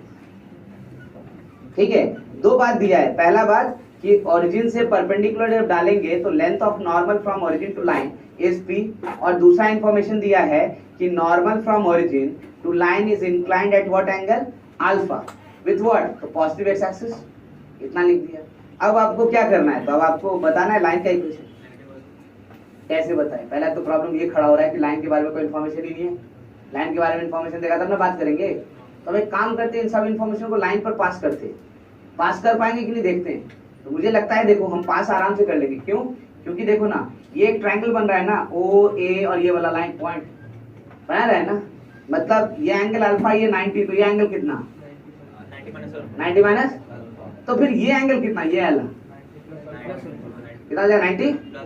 अरे ये तो प्रॉपर्टी भी था ना, ट्रायंगल का ये एक्सटर्नल एंगल जो होगा, सम ऑफ क्या होगा? होगा ना। तो ये 90 है अल्फा, ये एंगल कितना होगा? अरे ये एंगल पता चल गया तो लाइन का स्लोप पता चल गया, नहीं पता चल गया? ये एंगल किसके लाइन बनाया है ना, किसके साथ बनाया है? पॉजिटिव एक्स एक्सिस का। तो स्लोप क्या हो गया लाइन का? tan 90 plus alpha. नहीं हो गया? तो लाइन का स्लोप मिल गया। देखो एक काम तो हो गया हमारा, ये अल्फा के साथ ही लाइन ऑफ स्लोप मिल गया। एक पॉइंट और मिल जाए तो काम हो जाएगा। तो हमने बोला शायद ये वाला पॉइंट निकाल लेंगे, ये वाला। देखो कैसे निकलेगा ये? तो यहाँ से परपेंडिकुलर डालो, इसको h, k कहते हैं थोड़ी देर के लिए। यहाँ से परपेंडिकुलर डालो तो ये h हो गया, और ये क्या हो गया? अरे तो इस ट्रायंगल के अंदर बात करो तो सब कुछ पता है। देखो ना, क्या लिखोगे इस ट्रायंगल में? Cos alpha. बताओ क्या लिखोगे? क्या लिखोगे? h by p। तो इसका मतलब h का वैल्यू कितना हो गया? p cos अल्फा, ये ना हो गया। ठीक है, अच्छा साइन अल्फा क्या लिखोगे? k by p। तो इसका मतलब k का वैल्यू क्या हो गया? p sine alpha. तो ये वाला पॉइंट तो पता चल गया, p cos alpha comma p। अब बताओ, एक पॉइंट और एक स्लोप मिल गया, तब तो अब इक्वेशन लिख ही सकते हैं ना। अब इक्वेशन लिखते हैं, है ना। सो इक्वेशन ऑफ लाइन यहाँ लिख रहे हैं। सो इक्वेशन ऑफ लाइन क्या हो जाएगा? तो y minus p sine alpha is equal to कितना हो जाएगा? जरा स्लोप बताओ यहाँ से। Implies slope is equal to tan 90 plus alpha, ये ना होगा? और tan 90 प्लस अल्फा मतलब कितना होता है? Minus tan alpha. Very good. tan 90 plus alpha, हाँ क्या होगा? माइनस कॉट अल्फा कि plus cot alpha? Minus cot alpha, है ना? tan अल्फा बताया, बताओ, है ना? माइनस कॉट अल्फा हो गया ना इतना? तो भाई स्लोप भी मिल गया था, तो स्लोप लिख देते हैं। यहाँ पे क्या लिखेंगे? Minus cot alpha into x minus P cos alpha, ऐसे लिख दिए। लेकिन भाई इस फॉर्म में हमको याद नहीं रखना है, इसको थोड़ा और सॉल्व करते हैं ताकि आसान सा दिखे। तो हम बोले साइन कॉस में चेंज कर दो, तो ये इसको क्या लिखोगे? Cos alpha by sine alpha, इधर मल्टीप्लाई कर दो। तो I can write sine alpha y minus P sine alpha is equal to minus cos alpha x minus P cos alpha. Multiply करो तो यहाँ से y sine alpha minus P sine square alpha is equal to minus X cos alpha और plus P cos square alpha. लिख सकते हैं ना? फायदा देखो, माइनस वाले को पॉजिटिव बनाते इधर लाते हैं तो एक्स कॉस अल्फा इधर आ गया, इस पी वाले को उधर लेके जाते हैं तो अरे पी तो कॉमन हो जाएगा और अंदर क्या बचेगा?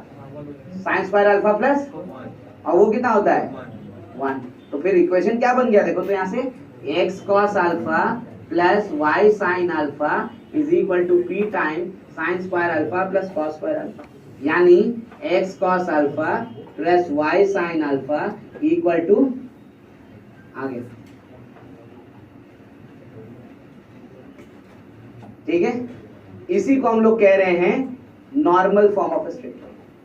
हमने कुछ भी हटाया नहीं, थोड़ा सा इसको एडजस्ट करने की कोशिश की, कारण सारा का सारा फॉर्म एक बार हमको बोर्ड पे दिखना चाहिए। तो देखो सबका सब दिख रहा है, 1 2 3 4 एंड 5।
समझ के लिखो, अगर कहीं दिक्कत हो तो पूछ लेना, क्योंकि देखो क्वेश्चंस इंफॉर्मेशन देगा तो इसी समय से कुछ ना कुछ देगा, हम कैसे उसको यूटिलाइज करना है यही सब बताएगा तरीका कि कैसे कर रहे हैं हम लोग।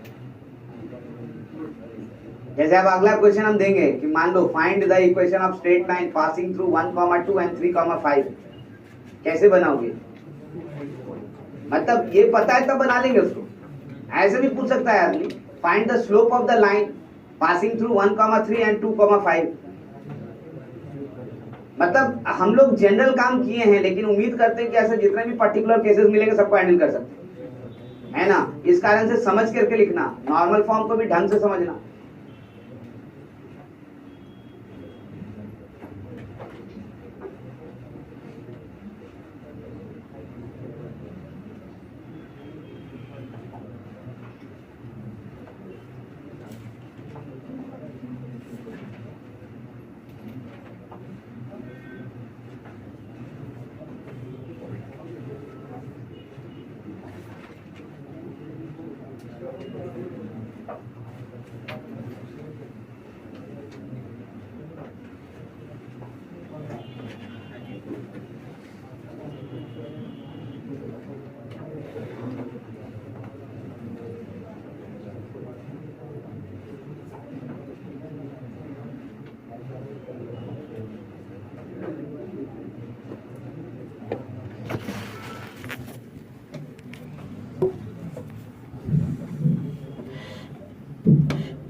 अच्छा मैं फिर दोबारा रिपीट कर दूं क्योंकि आदत है ना हमको, आपको लगता है आवाज इसको टेप करके रख लेते बात। हाँ थोड़ी देर के बाद जला देंगे उसको।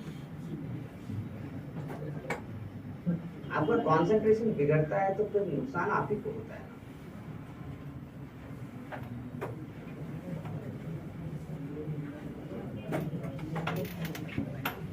या तो फिर हम कंटिन्यूअस बोलते रहें, उससे फिर नुकसान होगा कि आप फिर नोट नहीं कर पाएंगे, सोचना है जो सोच नहीं पाएंगे, थोड़ा समय दिए नहीं कि फिर आप स्टार्ट।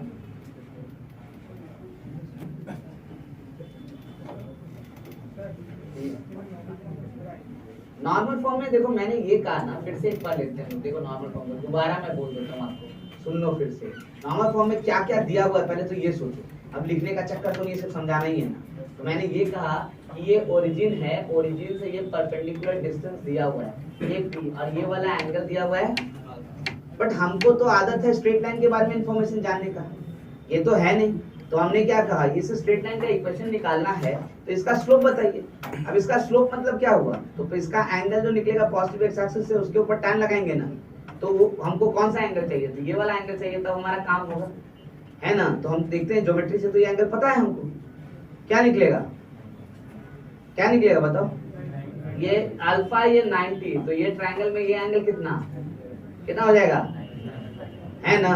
और ये 90 माइनस अल्फा, तो ये एंगल कितना 90 प्लस अल्फा हो गया ना। तो अगर ये 90 प्लस अल्फा हो गया तो ये पॉजिटिव एक्स एक्सिस है, देखो पॉजिटिव एक्स एक्सिस है, तो इसका मतलब स्लोप ऑफ लाइन क्या हो गया, स्लोप ऑफ लाइन कितना हो जाएगा, तो tan 90 प्लस अल्फा इतना ही होगा। And what is tan 90 plus alpha, तो माइनस कॉट कॉट अल्फा। तो देखो स्लोप मिल गया, और क्या चाहिए, तो एक पॉइंट दे दो काम हो जाएगा।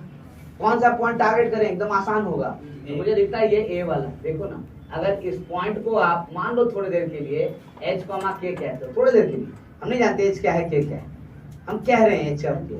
तो इन दैट केस यहाँ से परपेंडिकुलर जब डालेंगे तो ये h होगा और ये क्या होगा ना। तो अब इस ट्रायंगल में हमको तो अल्फा पता है, p पता है, h और k निकालना है, तो कैसे निकालेंगे, एक बार cos अल्फा, एक बार, है ना। तो h का वैल्यू कितना आ जाएगा, तो h का वैल्यू p cos अल्फा, और k का वैल्यू कितना आ जाएगा, तो p हो गया ना। तो भाई अब हमको स्लोप पता ही था, पॉइंट भी पता चल गया, तो कौन सा फॉर्मेट लगाए, स्लोप पॉइंट फॉर्म।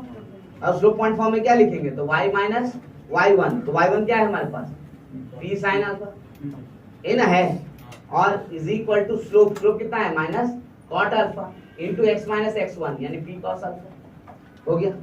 उसके बाद क्या किए, खाली cot को cos और sin में चेंज कर दी, तो cot अल्फा यानी क्या होता है, cos alpha by sin alpha, sin alpha उधर मल्टीप्लाई किया आंसर। बात समझ में आया।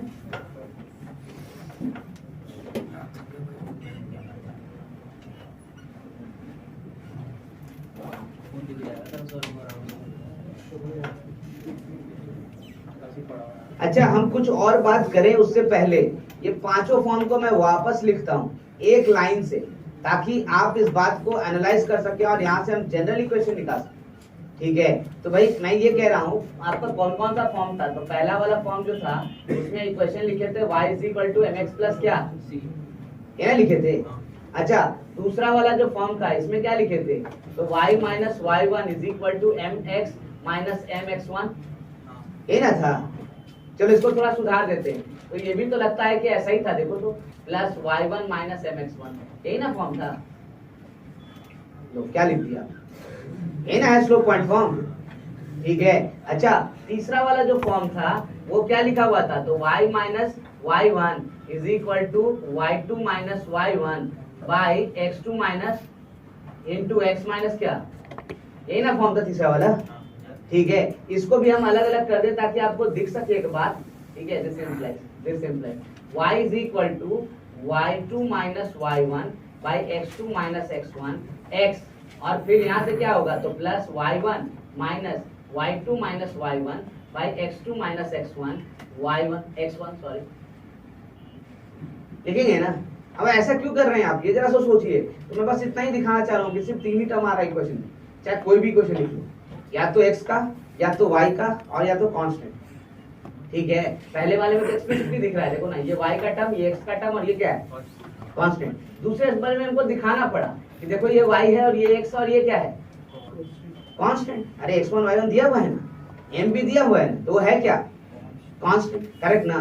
तीसरे वाले में भी वही दिखाना पड़ा आपको, देखो y वाला टर्म, x वाला टर्म, और ये क्या है, पूरा का पूरा कांस्टेंट।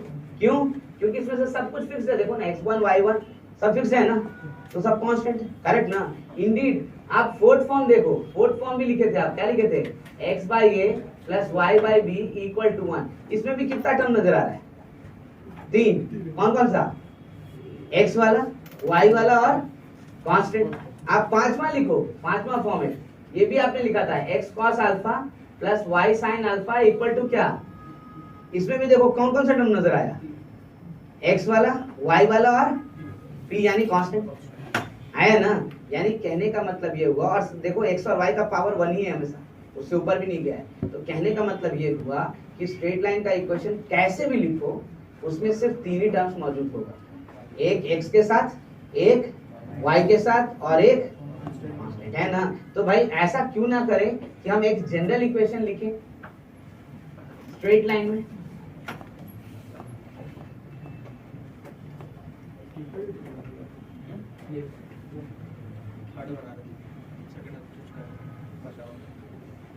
ऐसा क्यों ना करें कि हम एक जनरल इक्वेशन लिखें ऑफ स्ट्रेट लाइन,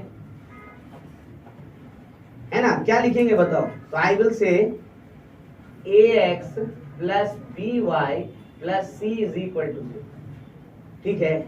ये आपने कैसे तैयार किया जनरल इक्वेशन, याद किया गया कहीं से, नहीं, क्या डेराइव किया बताओ, कि भाई कितना भी इक्वेशन लिखो उसके पास 3 ही टर्म होना चाहिए, एक x वाला, एक y वाला और एक, तो x का कोएफिशिएंट क्या होगा, तो वो बदल सकता है, कुछ भी हो सकता है ना, तो a लिख दिया उसकी जगह पे।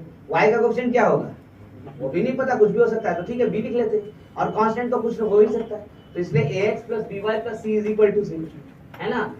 वेयर एक बात ध्यान रखना कि a square plus b square should not be equal to 0, है ना। a is the general equation of straight line, ठीक है। अब पहली बात ये आपने क्या लिख दिया, a square plus b square not equal to 0, पहले तो ये समझा, उसके बाद बात करेंगे जनरल इक्वेशन क्या है ना। तो a square plus b square अगर 0 हो जाएगा तो क्या होगा, इसका मतलब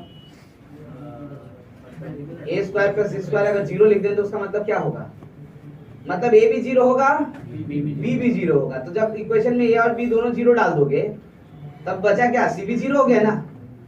तब तो फिर कोई भी पॉइंट उसको सेटिस्फाई करेगा, खाली लाइन पर वाला पॉइंट क्यों करेगा, नहीं। आप सोचो ना, एक लाइन 2 पॉइंट से पास करता है, जैसे हम ऐसे लिख रहे हैं, ये लाइन है हमारा, है ना। मान लो यहाँ पर पॉइंट है 1,2, यहाँ पे पॉइंट है 3,4, ठीक है, और यहाँ पर पॉइंट है कहीं पे 5,6। तो हम ये ना कह रहे हैं कि भाई ये वाला पॉइंट इसको सेटिस्फाई नहीं करेगा, ये ना कहना चाहते हैं। तो फिर लाइन को सेटिस्फाई कौन करेगा, तो सिर्फ ये पॉइंट और ये ना कहना चाहते हैं हम, करेक्ट ना, और तो नहीं कुछ कहना चाहते हैं। तो अगर हम ऐसे लिख दें equation 0x plus 0y plus 0 is equal to 0, तो भाई इसको तो ये भी करेगा, ये भी करेगा, ये भी करेगा, सब सेटिस्फाई करेगा। कोई पॉइंट है जो इसको नहीं करेगा सेटिस्फाई, बता दो कोई भी पॉइंट ऐसा जो इस इक्वेशन को सेटिस्फाई नहीं करे। एंड लिखो ना, x की जगह जो भी लिखना है 0 into दैट तो 0 ही कम, y की जगह जो भी लिखना है लिखो 0 into दैट क्या होगा, और 0 प्लस 0 क्या होगा। तो ये इसमें कौन सा पॉइंट है जिसको नहीं सेटिस्फाई करेगा, सब करेगा। तो ये लाइन थोड़ी हुआ, ये क्या हो गया, पूरा का पूरा प्लेन ही हो गया, नहीं हो गया। तो इसलिए हमको रिस्ट्रिक्ट करना पड़ा कि भाई ध्यान रखना कि a और b दोनों एक साथ 0 कभी नहीं होना चाहिए। तो दोनों एक a और b एक साथ कभी 0 नहीं होना चाहिए, मतलब क्या, कैसे लिखें, कैसे लिखें, तो वही तो तरीका है लिखने का ना, a square plus b square should not be equal to. I hope मेरी बात समझ में आई। चलो अच्छी बात है कि ये बात अगर समझ में आ गई, तो अब आएंगे दूसरी तरीके से कि अगर आप इसको क्लेम कर रहे हैं कि जनरल इक्वेशन है, तो जो जो इन्फॉर्मेशन वहां से हम निकाल पाते थे सब इन्फॉर्मेशन हमको यहाँ से भी निकालना पड़ेगा ना, तब ना आप बोलेगा जनरल इक्वेशन। अब बात भी सही है, क्वेश्चन थोड़ी ऐसे लिखेगा, क्वेश्चन तो ऐसे ही देगा, आप जानिए कि कैसे निकालेंगे डायरेक्ट इन्फॉर्मेशन को। तो स्ट्रेट लाइन का इक्वेशन देखते हम सारा इन्फॉर्मेशन निकाल पाए, इसलिए इस इक्वेशन को इन सारे इक्वेशन से क्या करेंगे, तो कंपेयर, ठीक है। सबसे पहले पहला comparison, comparing with y is equal to m x plus, इससे कंपेयर करते हैं। कैसे कंपैरिजन होगा? देखो अभी ये लिख कर रहे हैं हम, लेकिन डेफिनेटली ये बिना पेन का होने वाला चीज है, इसको ध्यान में रखिएगा, तब आप आराम से बता पाएंगे सारी चीजों को। तो भाई इक्वेशन है ax plus by plus c equal to 0। अब हमको इसे कंपेयर करना है, तो क्या दिखता है? y इक्वल के एक तरफ होना चाहिए, बाकी सब एक तरफ। तो फिर तो हमको इसको लिखना पड़ेगा by is equal to minus ax minus, हाँ अब ठीक लग रहा है, देखो है ना। फिर यहाँ y का क्वेश्चन कितना है? 1, तो यहाँ भी y का क्वेश्चन कितना होना चाहिए? So we need to divide it by what? b। तो डिवाइड कीजिए, y is equal to minus a by b x minus c by, हाँ अब देखो एक जैसा दिख रहा है, करेक्ट। तो एक जैसा दिख रहा है तो अब हम कंपेयर कर सकते हैं। तो मुझे बताओ जरा स्लोप ऑफ लाइन क्या हो गया, क्या हो गया जरा बताओ। अब यहाँ से भी ध्यान रखना, that is minus a by b, है ना। और y इंटरसेप्ट क्या हो गया बताओ, कितना हो गया? Minus c by a minus C by वही, दोनों ना पता चलता था, ये पता चल गया। एक बात और पता चला यहाँ, जो आपने शायद ध्यान नहीं दिया, और हम निकल गए जल्दी जल्दी, और आपने भी कुछ टोका नहीं। आपने यहाँ किससे डिवाइड किया इसको? तो जब डिवाइड किया तो ये गारंटी था ना कि b का वैल्यू आप कभी भी क्या नहीं लोगे, तब ना डिवाइड करोगे, ये तो कैसे डिवाइड करोगे? तो इसका मतलब b जब 0 लोगे तो वो इक्वेशन आएगा जो y is equal to mx plus c कभी नहीं दिखा पाएगा। मेरी बात समझ में आई? मैं फिर रिपीट करता हूँ, इसका मतलब b अगर इक्वल टू 0 ले लें तो इसको कभी भी y is equal to mx plus c के फॉर्म में हम नहीं दिखा पाएंगे ना। तो फिर तो इसका मतलब y b इक्वल टू 0 लेंगे तो वो इक्वेशन आएगा जो कि लाइन पैरेलल टू क्या हो जाएगा? y axis. मेरी बात समझ में आई? मैं फिर से रिपीट करता हूँ, आप मतलब उतना नोट कर लो, उसके बाद बात करते हैं।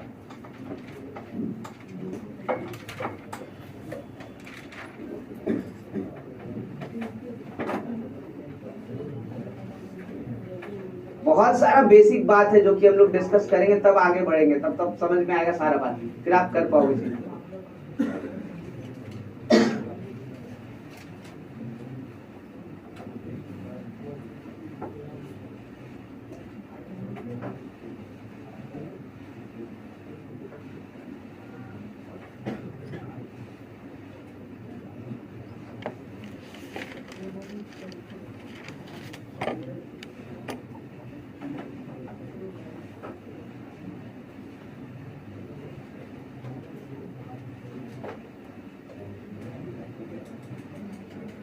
अच्छा यहाँ देखो, फिर नोट करें, एक बात बता ही देते हैं, यहाँ पे लिख देते हैं, नहीं तो क्योंकि अगर थोड़ा सा भी दिमाग से मिस किया तो गड़बड़ हो जाएगा। इसका मतलब हो गया कि so b equal to 0 implies line parallel to y axis,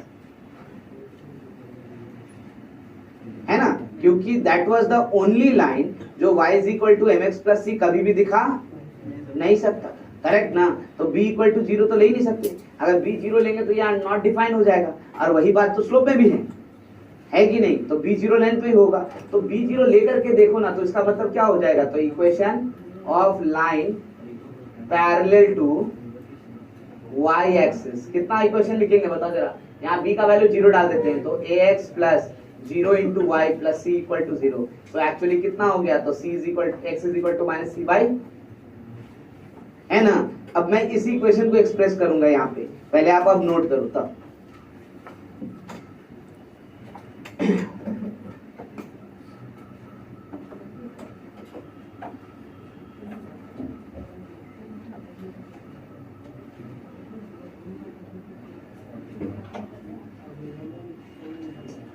बातें नहीं करो।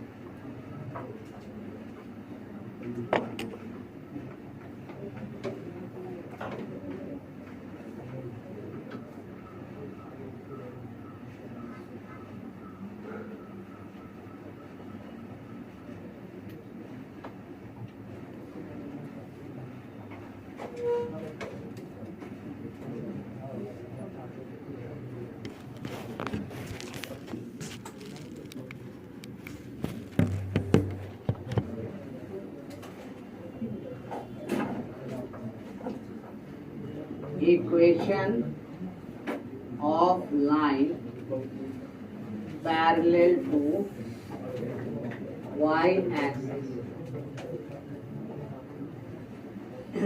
अच्छा,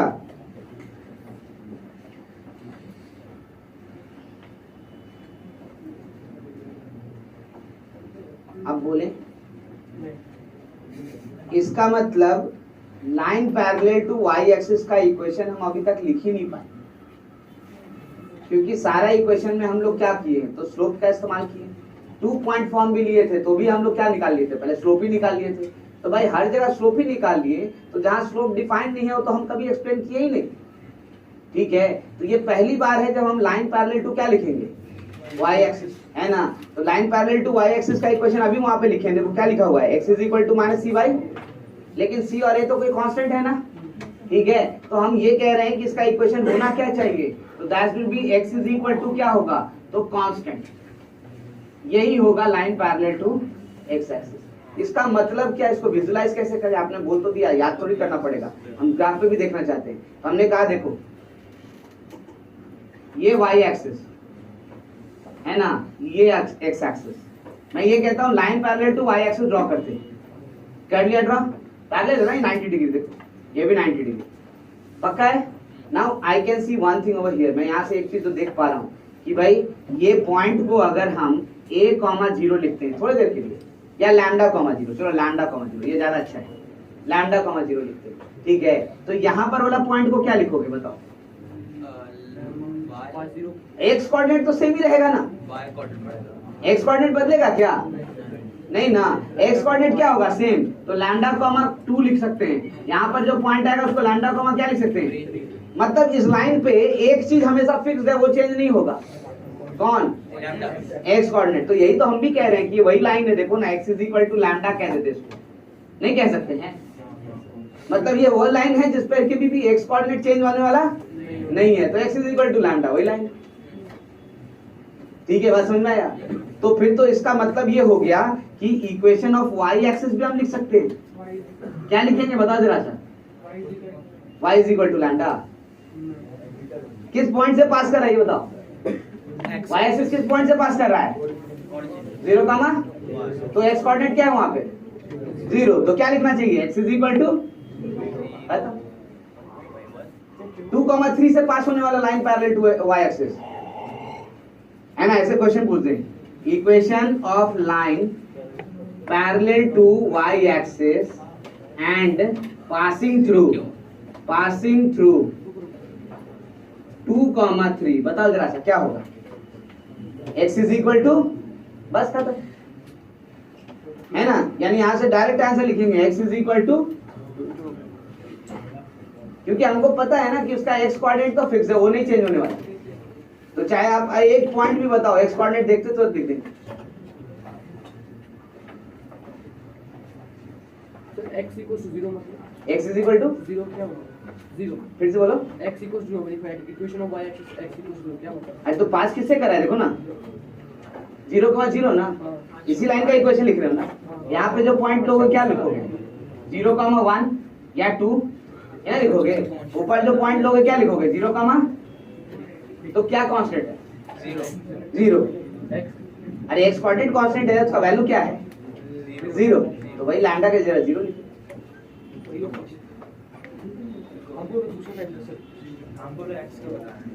ठीक है, तो अब यहाँ से इसके बाद y एक्सिस भी एक लाइन है और उसका इक्वेशन क्या होता है, x इज इक्वल टू, है ना, ये ध्यान रखना।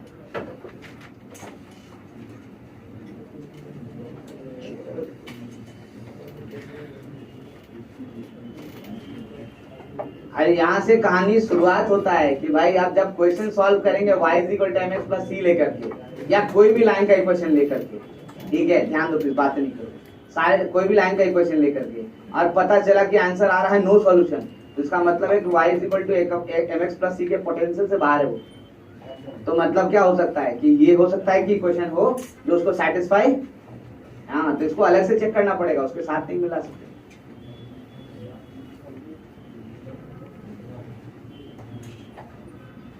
हाँ, लेकिन एक बात गारंटी हो गया कि जो आप जनरल इक्वेशन लिखे हैं ना, इसमें तो y is equal to mx plus c है कि नहीं है, और line parallel to y axis भी है, देखो ना, b 0 कर दो, b 0 कर दोगे तो line parallel to y axis हो गया ना।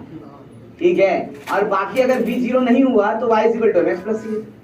तो मतलब जनरल इक्वेशन जो है ax plus by plus c equal to 0, ये सारा लाइन दिखा रहा है, इररेस्पेक्टिव कि आप स्लोप ढूंढो या ना ढूंढो, ये सारा का सारा लाइन दिखा रहा है, इसमें कोई भी लाइन छूटा नहीं है।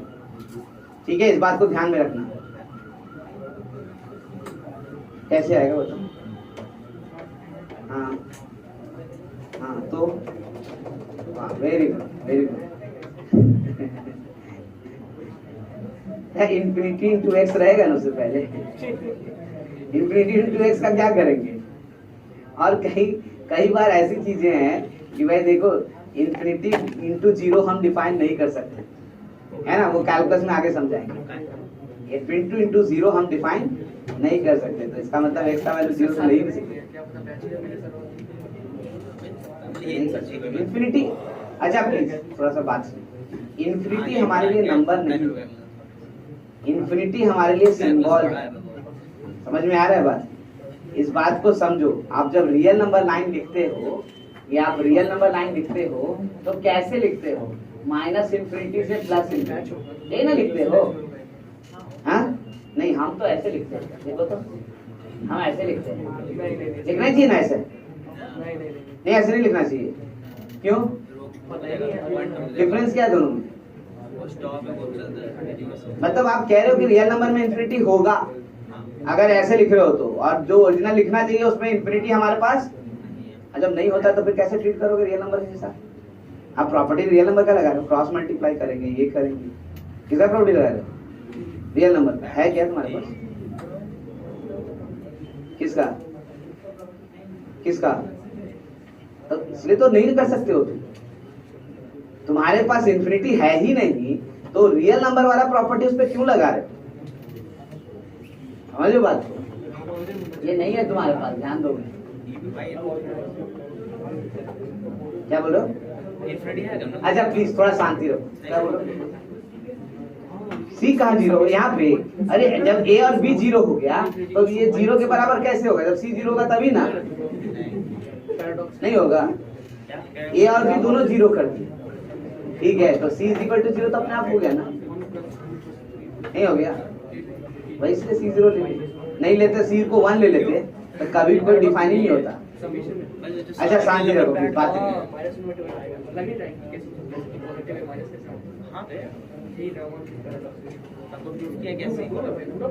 अच्छा, अभी खाली इक्वेशन डिफाइन कर रहे हैं हम, और इक्वेशन में ही घूम रहे हैं, अभी बहुत सारी चीजें करना बाकी है। स्टार्टिंग पॉइंट है, इसलिए बहुत ज्यादा इधर उधर नहीं करो। अभी तो वो बारीक चीज समझा रहे हैं कि डिफरेंस क्या होता है, किसको कैसे लेते हैं, नहीं तो सीधा सीधा y equal to mx plus 6, चलो स्ट्रेट लाइन के क्वेश्चन खत्म, आ जाओ क्वेश्चन पे। वहां से परेशानी शुरू हो जाएगा, फिर समझ में नहीं आएगा कि ये छोटा सा गलती में से कैसे हो जाता, बार बार आंसर क्यों नहीं आता है। ठीक है, इस बात को समझिए कि आपको क्या करना है, कैसे करना है और क्यों करना है। ठीक है, कहाँ क्या जरूरी है उस भी हमारे लिए इम्पोर्टेंट है। तो हमारा जैसे ही स्ट्रेट लाइन का इक्वेशन मिलेगा स्लोप तो निकाल सकेंगे। एक एग्जाम्पल भी लेकर के हम लोगों ने चेक किया था, फिर कर लेते हैं। पहला इक्वेशन लेते हैं, 2x plus 4y plus 5 equal to 0। बताओ स्लोप क्या होगा?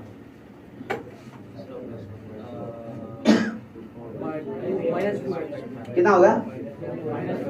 -1/, पक्का ना? अगला बार कुछ करने की तो जरूरत नहीं है, पेन की जरूरत पड़ी क्या किसी को? हमें यही चाहिए, करेक्ट ना? हाँ, बात हो कि हम तो y इंटरसेप्ट भी बता सकते हैं, लेकिन नहीं, हम उसके लिए तरीका आपको अलग बताएंगे, यहाँ से हमको जरूरत नहीं है उसके लिए, करेक्ट ना? तो भाई स्लोप कम से कम निकाल पाओ, ये पहला मतलब हमारा क्राइटेरिया है। भाई इक्वेशन मिलते स्लोप पता है, उसको दोबारा कुछ करने की जरूरत नहीं है। दैट इज व्हाट -a/, यानी minus coefficient of x by minus coefficient of, है ना? बट ऐसे रटना नहीं है, एक्सपीरियंस कर सके, अंदर से अब आ जाए कि हाँ ये तो ऐसे ही होता है, वो ज्यादा इंपॉर्टेंट है। नहीं तो फॉर्मूला लिख लिए, अब बाद में रटते रहे और कभी लास्ट में उल्टा लगा दिए, तो ध्यान से। अच्छा, तो पहला लाइन के साथ कंपेयर हो गया ना, प्लीज कॉन्सेंट्रेट। और अच्छी बात ये थी कि पहला लाइन में सारा लाइन नहीं दिखा पा रहे थे, लेकिन इस वाले में सारा लाइन दिखा पा रहे हैं, जनरल वाले में, ये भी गारंटी हो गया। नेक्स्ट वन पे आते हैं, दूसरे लाइन से। तो दूसरे लाइन में नया कुछ है ही नहीं, स्लोप निकालना है तो स्लोप तो हम निकाल चुके, पॉइंट निकालना है तो पॉइंट कैसे निकालेंगे? पॉइंट तो निकाल ही नहीं सकते। क्यों? क्योंकि एक पॉइंट थोड़ी होता है, पॉइंट क्या होता है? इनफाइनाइट। तो एक वैल्यू रखो तो दूसरा वैल्यू मिलेगा ही मिलेगा, तो भाई उसमें से खाली स्लोप निकाल सकते तो निकाल चुके हैं आप, तो खत्म। तीसरे वाले में 2 पॉइंट, तो पॉइंट तो मैंने पहले कहा ना कि इनफाइनाइट है, कैसे निकालोगे? एक्स का वैल्यू फिक्स करोगे तो वाई का वैल्यू अपने आप आएगा, तो वैरी करेगा तो निकाल ही सकते हैं, करेक्ट ना? तो इनफाइनाइट होगा, तो उसके चक्कर में नहीं पड़ रहे हम लोग। नेक्स्ट तो बच गया हमारे पास फोर्थ फॉर्म, ये क्या है? एक्स इंटरसेप्ट, और ये क्या है ना? अच्छा, ये निकालने की कोशिश हम लोग करते हैं, एक्स इंटरसेप्ट और वाई इंटरसेप्ट।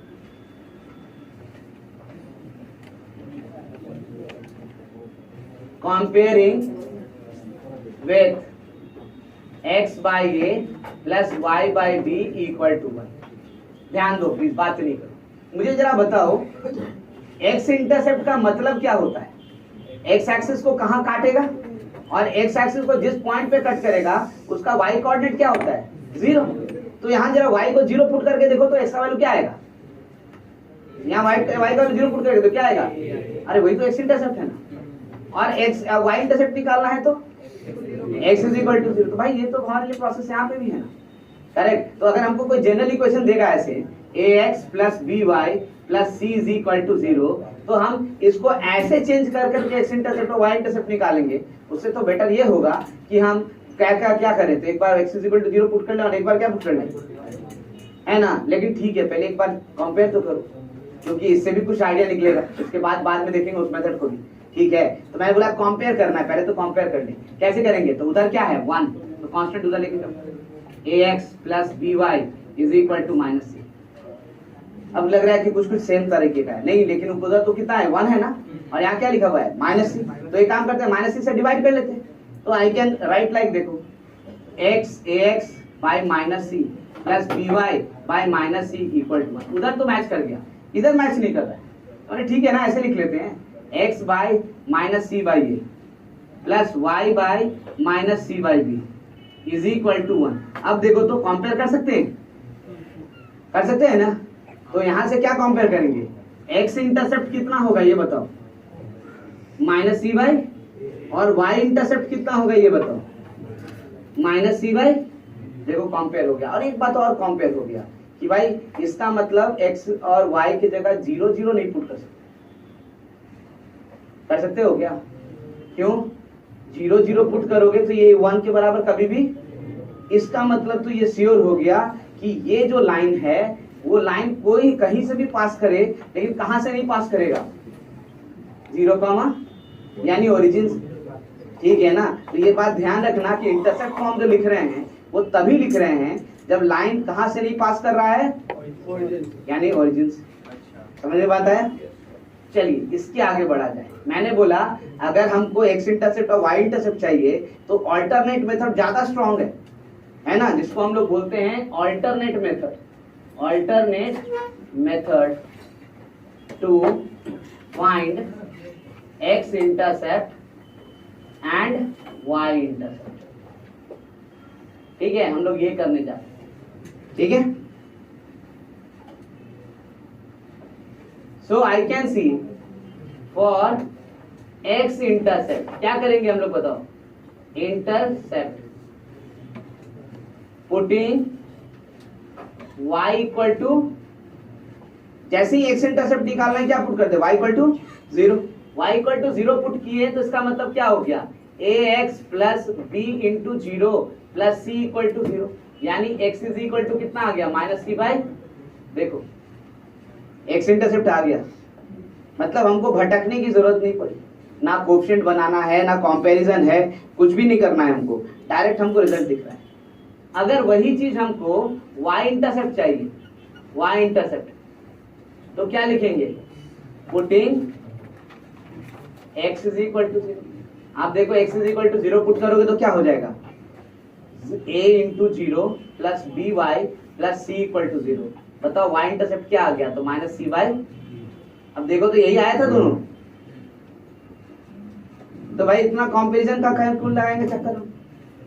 इंटरसेप्ट हमसे पूछता है तो हम तुरंत निकालेंगे। कैसे? अगर x इंटरसेप्ट पूछा तो क्या पुट करेंगे? 0 y, और y इंटरसेप्ट पूछा तो क्या पुट करेंगे? 0 बस कर, क्योंकि those are the lines on the axis, वो तो तुरंत निकल सकता है।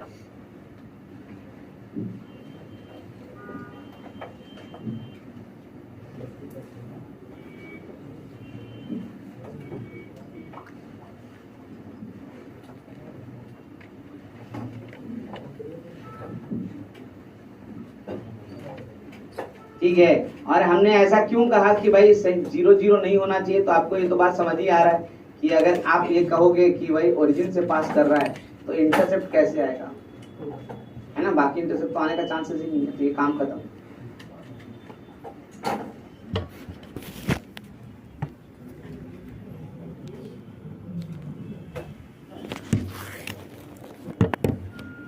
अब तक तो कंफर्म हो गया कि भाई वो जो इक्वेशन लिखे हैं वो जनरल इक्वेशन, सारे लाइंस को दिखा रहा है, कोई टेंशन नहीं है, हम लोग आराम से कर सकते हैं। लेकिन फिर भी एक फॉर्म बचा है भी, जिससे भी हमको कंपेयर करना है, क्योंकि क्वेश्चन अगर देगा तो वो इन्फॉर्मेशन भी हम निकाल सकें, वो हमारे लिए इंपॉर्टेंट। ठीक है, तो एक बार हम उस फॉर्म से भी कंपेयर करेंगे। किस फॉर्म को क्या कह रहे हैं हम लोग? नॉर्मल, है ना। अभी तक तो सारा फॉर्म हो गया, नॉर्मल फॉर्म छोड़ दिए, हम नॉर्मल फॉर्म पे भी आते हैं।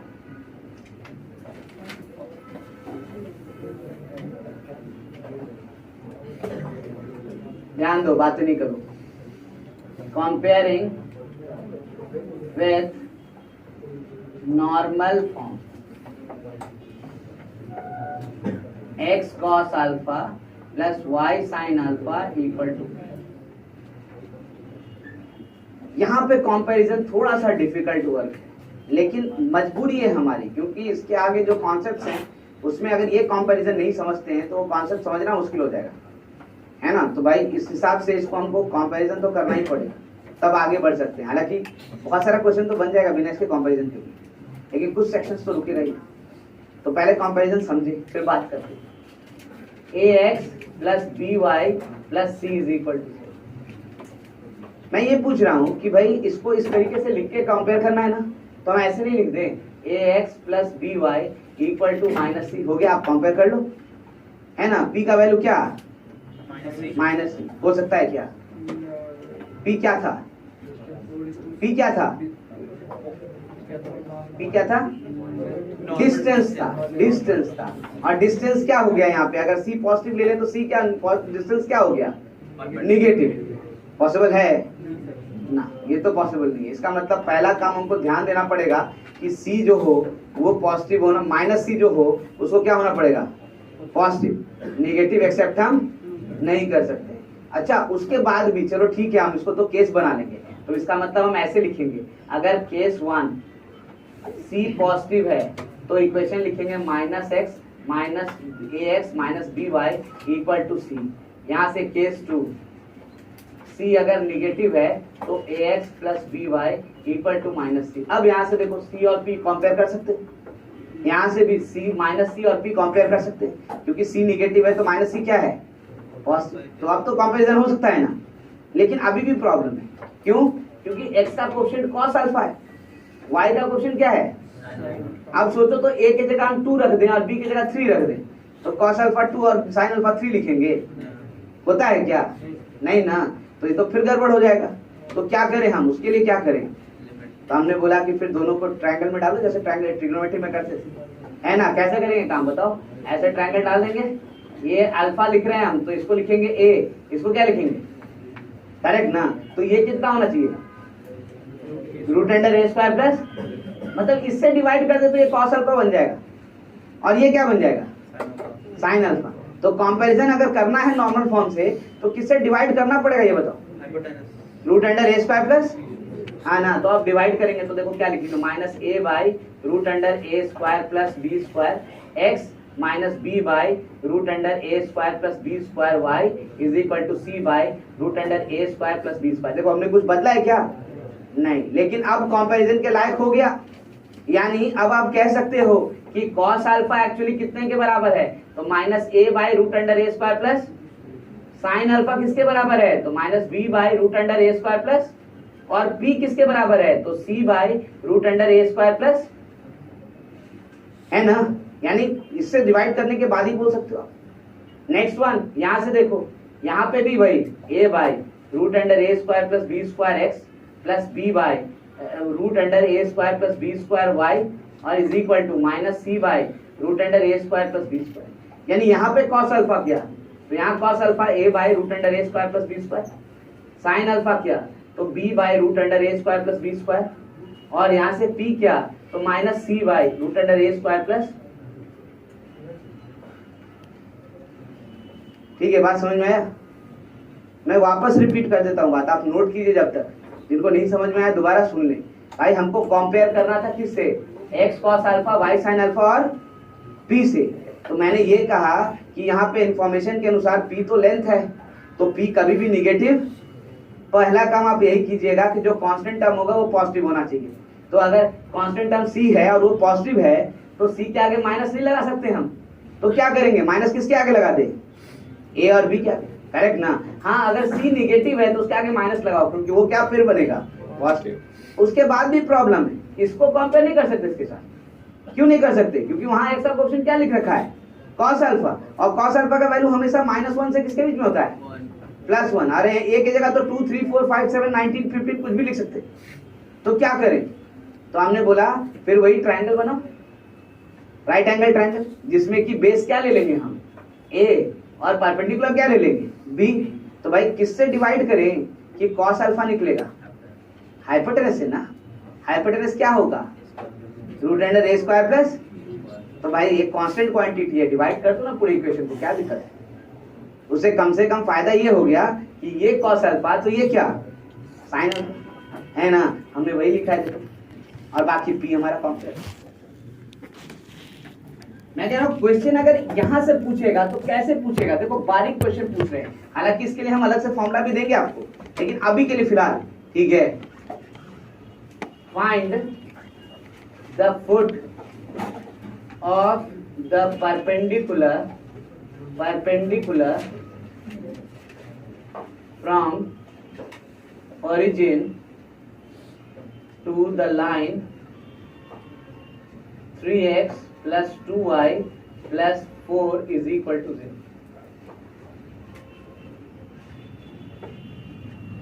बोलो लीजिए बताइए, आप परपेंडिकुलर फुटा तो परपेंडिकुलर तो बता ही नहीं है, क्वेश्चन दे दिए, बताए हैं, देखो तो उतना देर के डिस्कशन में कहीं तो बताए होंगे कुछ ना कुछ, तभी दिए।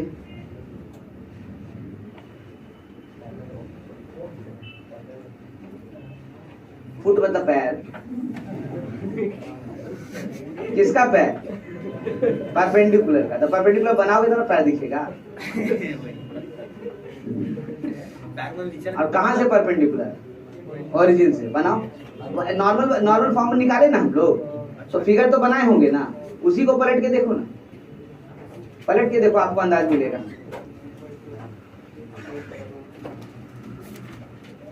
पलटे, पैर दिखा उसका, क्या है पैर का नाम, एच नाम है पैर का, क्या है, H, K, यानी A कहते हैं उसको। Foot of the perpendicular actually क्या है, A, H, K, और H, K तो निकाले थे हम लोग ना, क्या निकाले थे, B cos अल्फा और P। तो भाई cos अल्फा और sin अल्फा और P निकल जाए तो फुट ऑफ द परपेंडिकुलर नहीं निकल जाएगा, वही तो पूछा जा रहा है।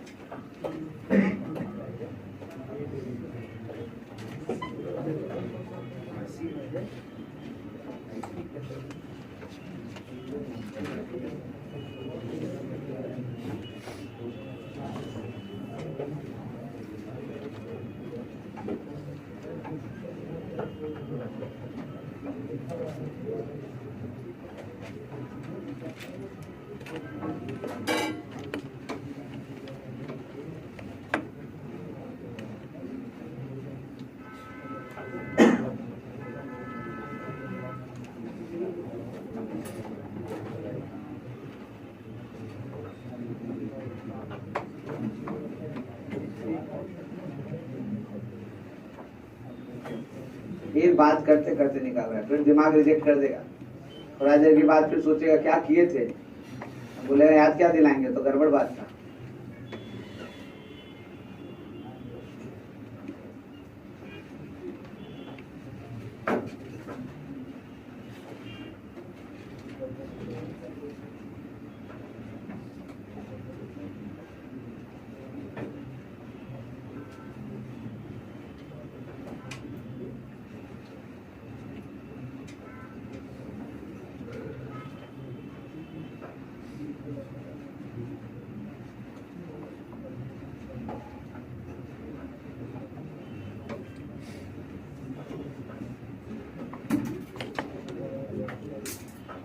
आ गया, जब कैलकुलेट करते करते आदत हो जाएगा ना तो बिना पेन का भी बता पाओगे, है ना। अब आप कैलकुलेट कर दो, हम आंसर बताते हैं आपको। कितना आया? -12/30 कॉमा -8/, ठीक है, करेक्ट, ठीक है ना। -12/13 कॉमा -8/, हो गया। p का वैल्यू कितना आ रहा है? क्या बात कर रहे हो? p का वैल्यू -4/√13 कैसे हो सकता है? हाँ, p निगेटिव कैसे होगा? cos अल्फा कितना? -3/√13, sin अल्फा कितना? -2/√13, है ना, तब लिख सकते। क्लियर है? सबका आ गया?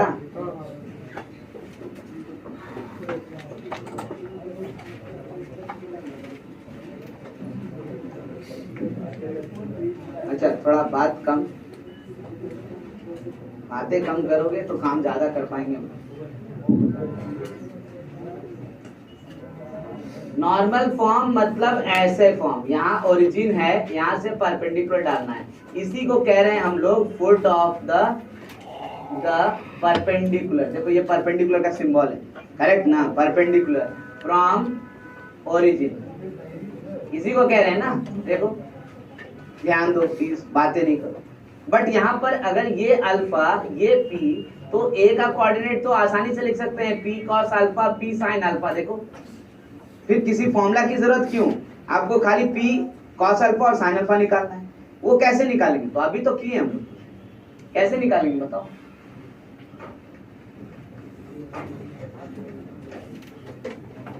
कैसे निकालेंगे? तो यहां से लिखते हैं, देखो -3x -2y इक्वल टू, है ना भाई, कुछ भी निगेटिव हो जाए लेकिन कांस्टेंट निगेटिव नहीं होना चाहिए, तो वो 4 दोनों को माइनस कर दिया। अब क्या करें? तो भाई ये 3 -3 तो कॉस अल्फा नहीं हो सकता, है ना, -2 साइन अल्फा नहीं हो सकता, तो किससे डिवाइड किया जाए? तो ट्रायंगल बनाओ, ट्रायंगल बनाएंगे, ये 3 ये 2, ये क्या बनना चाहिए? रूट अंडर आएगा ना, 9 + 4 13, ठीक है। सो इन दैट केस यहाँ से लिख सकते हैं -3/√13 x plus -2/√13 y is equal to 4/√13। देखो सेम इक्वेशन है, जो लिखा हुआ है सेम इक्वेशन है, लेकिन लिखने का तरीका बदल दिए। इससे अब हमको पता चल गया कि cos अल्फा कितना है, तो -3/√13, sin अल्फा कितना है, तो -2/√13, और p कितना है भाई, तो 4/√13। तो इसका मतलब a का वैल्यू जो होगा वो क्या होगा? p cos अल्फा p, बताओ, p और cos अल्फा मल्टीप्लाई करते हैं तो -12/13, p sin अल्फा यानी -8/13 आ गया। देखो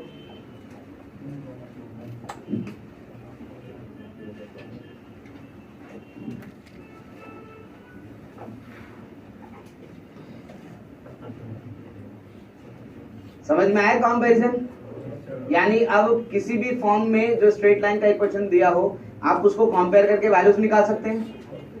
कुछ वैल्यूज तो एकदम कंफर्म याद रहे कि किसी तरह से बिना पेन के भी निकाल सकते। कौन कौन सा है जो आज हम डिस्कस किए? यानी स्लोप, पेन की जरूरत नहीं पड़े, दूसरा एक्स इंटरसेप्ट, तीसरा वाई इंटरसेप्ट, चौथा ये क्या पी कॉस अल्फा और साइन।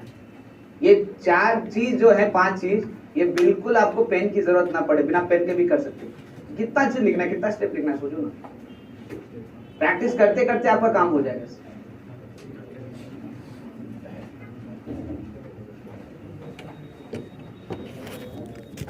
अच्छा एक बात बताओ, line parallel to Y axis तो आपने लिख लिया, x is equal to constant. अगर कोई पूछ दे line parallel to x axis तो क्या करेंगे? ये बात तो सही है, लेकिन एक मिनट, उसके लिए हम लिखेंगे कैसे? तो हमने बोला वो तो यहाँ से भी लिख सकते हो आप, mx प्लस नहीं लिख सकते हो। खाली अगर आपको चाहिए line parallel to x axis तो क्या करोगे? Implies theta is equal to क्या हो जाएगा? हो जाएगा ना। और थीटा 0 का मतलब tan थीटा कितना हो गया? 0। इसका मतलब m का वैल्यू 0। पुट कर दो तो कितना आया इक्वेशन? हो गया ना। फिगर भी ड्रॉ करना चाहो तो ऐसे लिख सकते हो, देखो ना, ऐसे पैरेलल तो इन दैट केस अगर ये एक्स एक्सिस है तो एक्स एक्सिस का इक्वेशन कैसे निकलेगा? तो अगर इसको लिखते हैं हम लोग लैम्डा कॉमा 0, ठीक है, तो इस लाइन का इक्वेशन क्या होगा? तो y is equal to, sorry उल्टा लिख दिया देखो, 0 कॉमा लैम्डा, तो इसका इक्वेशन क्या होगा? y इज इक्वल टू, क्यों भाई? तो क्योंकि यहाँ भी पॉइंट लिखोगे तो यही लिखोगे 1 कॉमा लैम्डा, यहाँ पॉइंट लिखोगे तो क्या लिखोगे? 2 कॉमा लैम्डा, ऐसे ही चलेगा ना। तो कौन कांस्टेंट इस बार? लैम्डा, ठीक है। तो फिर इक्वेशन ऑफ एक्स एक्सिस क्या होना चाहिए? इक्वेशन ऑफ एक्स एक्सिस कितना होना चाहिए बताओ? ये ओरिजिन है, ध्यान रखना। कितना होना चाहिए? y is equal to 0। देखो ना, y कोऑर्डिनेट चाहिए ना हमको, अब y कोऑर्डिनेट इसका क्या दिख रहा है? तो ये this is y equal to, अब बोलो ये तो नया पैराडॉक्स हो गया।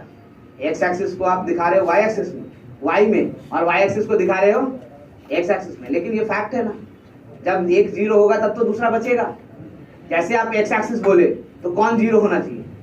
y, और जब y एक्सिस बोले तो कौन 0 होना चाहिए? हम भी तो वही कह रहे हैं, देखो लिखा हुआ है ना, लेकिन सोचने का तरीका थोड़ा डिफरेंट। आई होप सबको बात समझ में आया। अब आज हम लोग को यहीं पे रोकना पड़ेगा। हम सोचे थे कि आज कम से कम एंगल बिटवीन द लाइंस कर लें, ताकि next class relation with points and other things करेंगे। लेकिन anyway next class angle between the lines.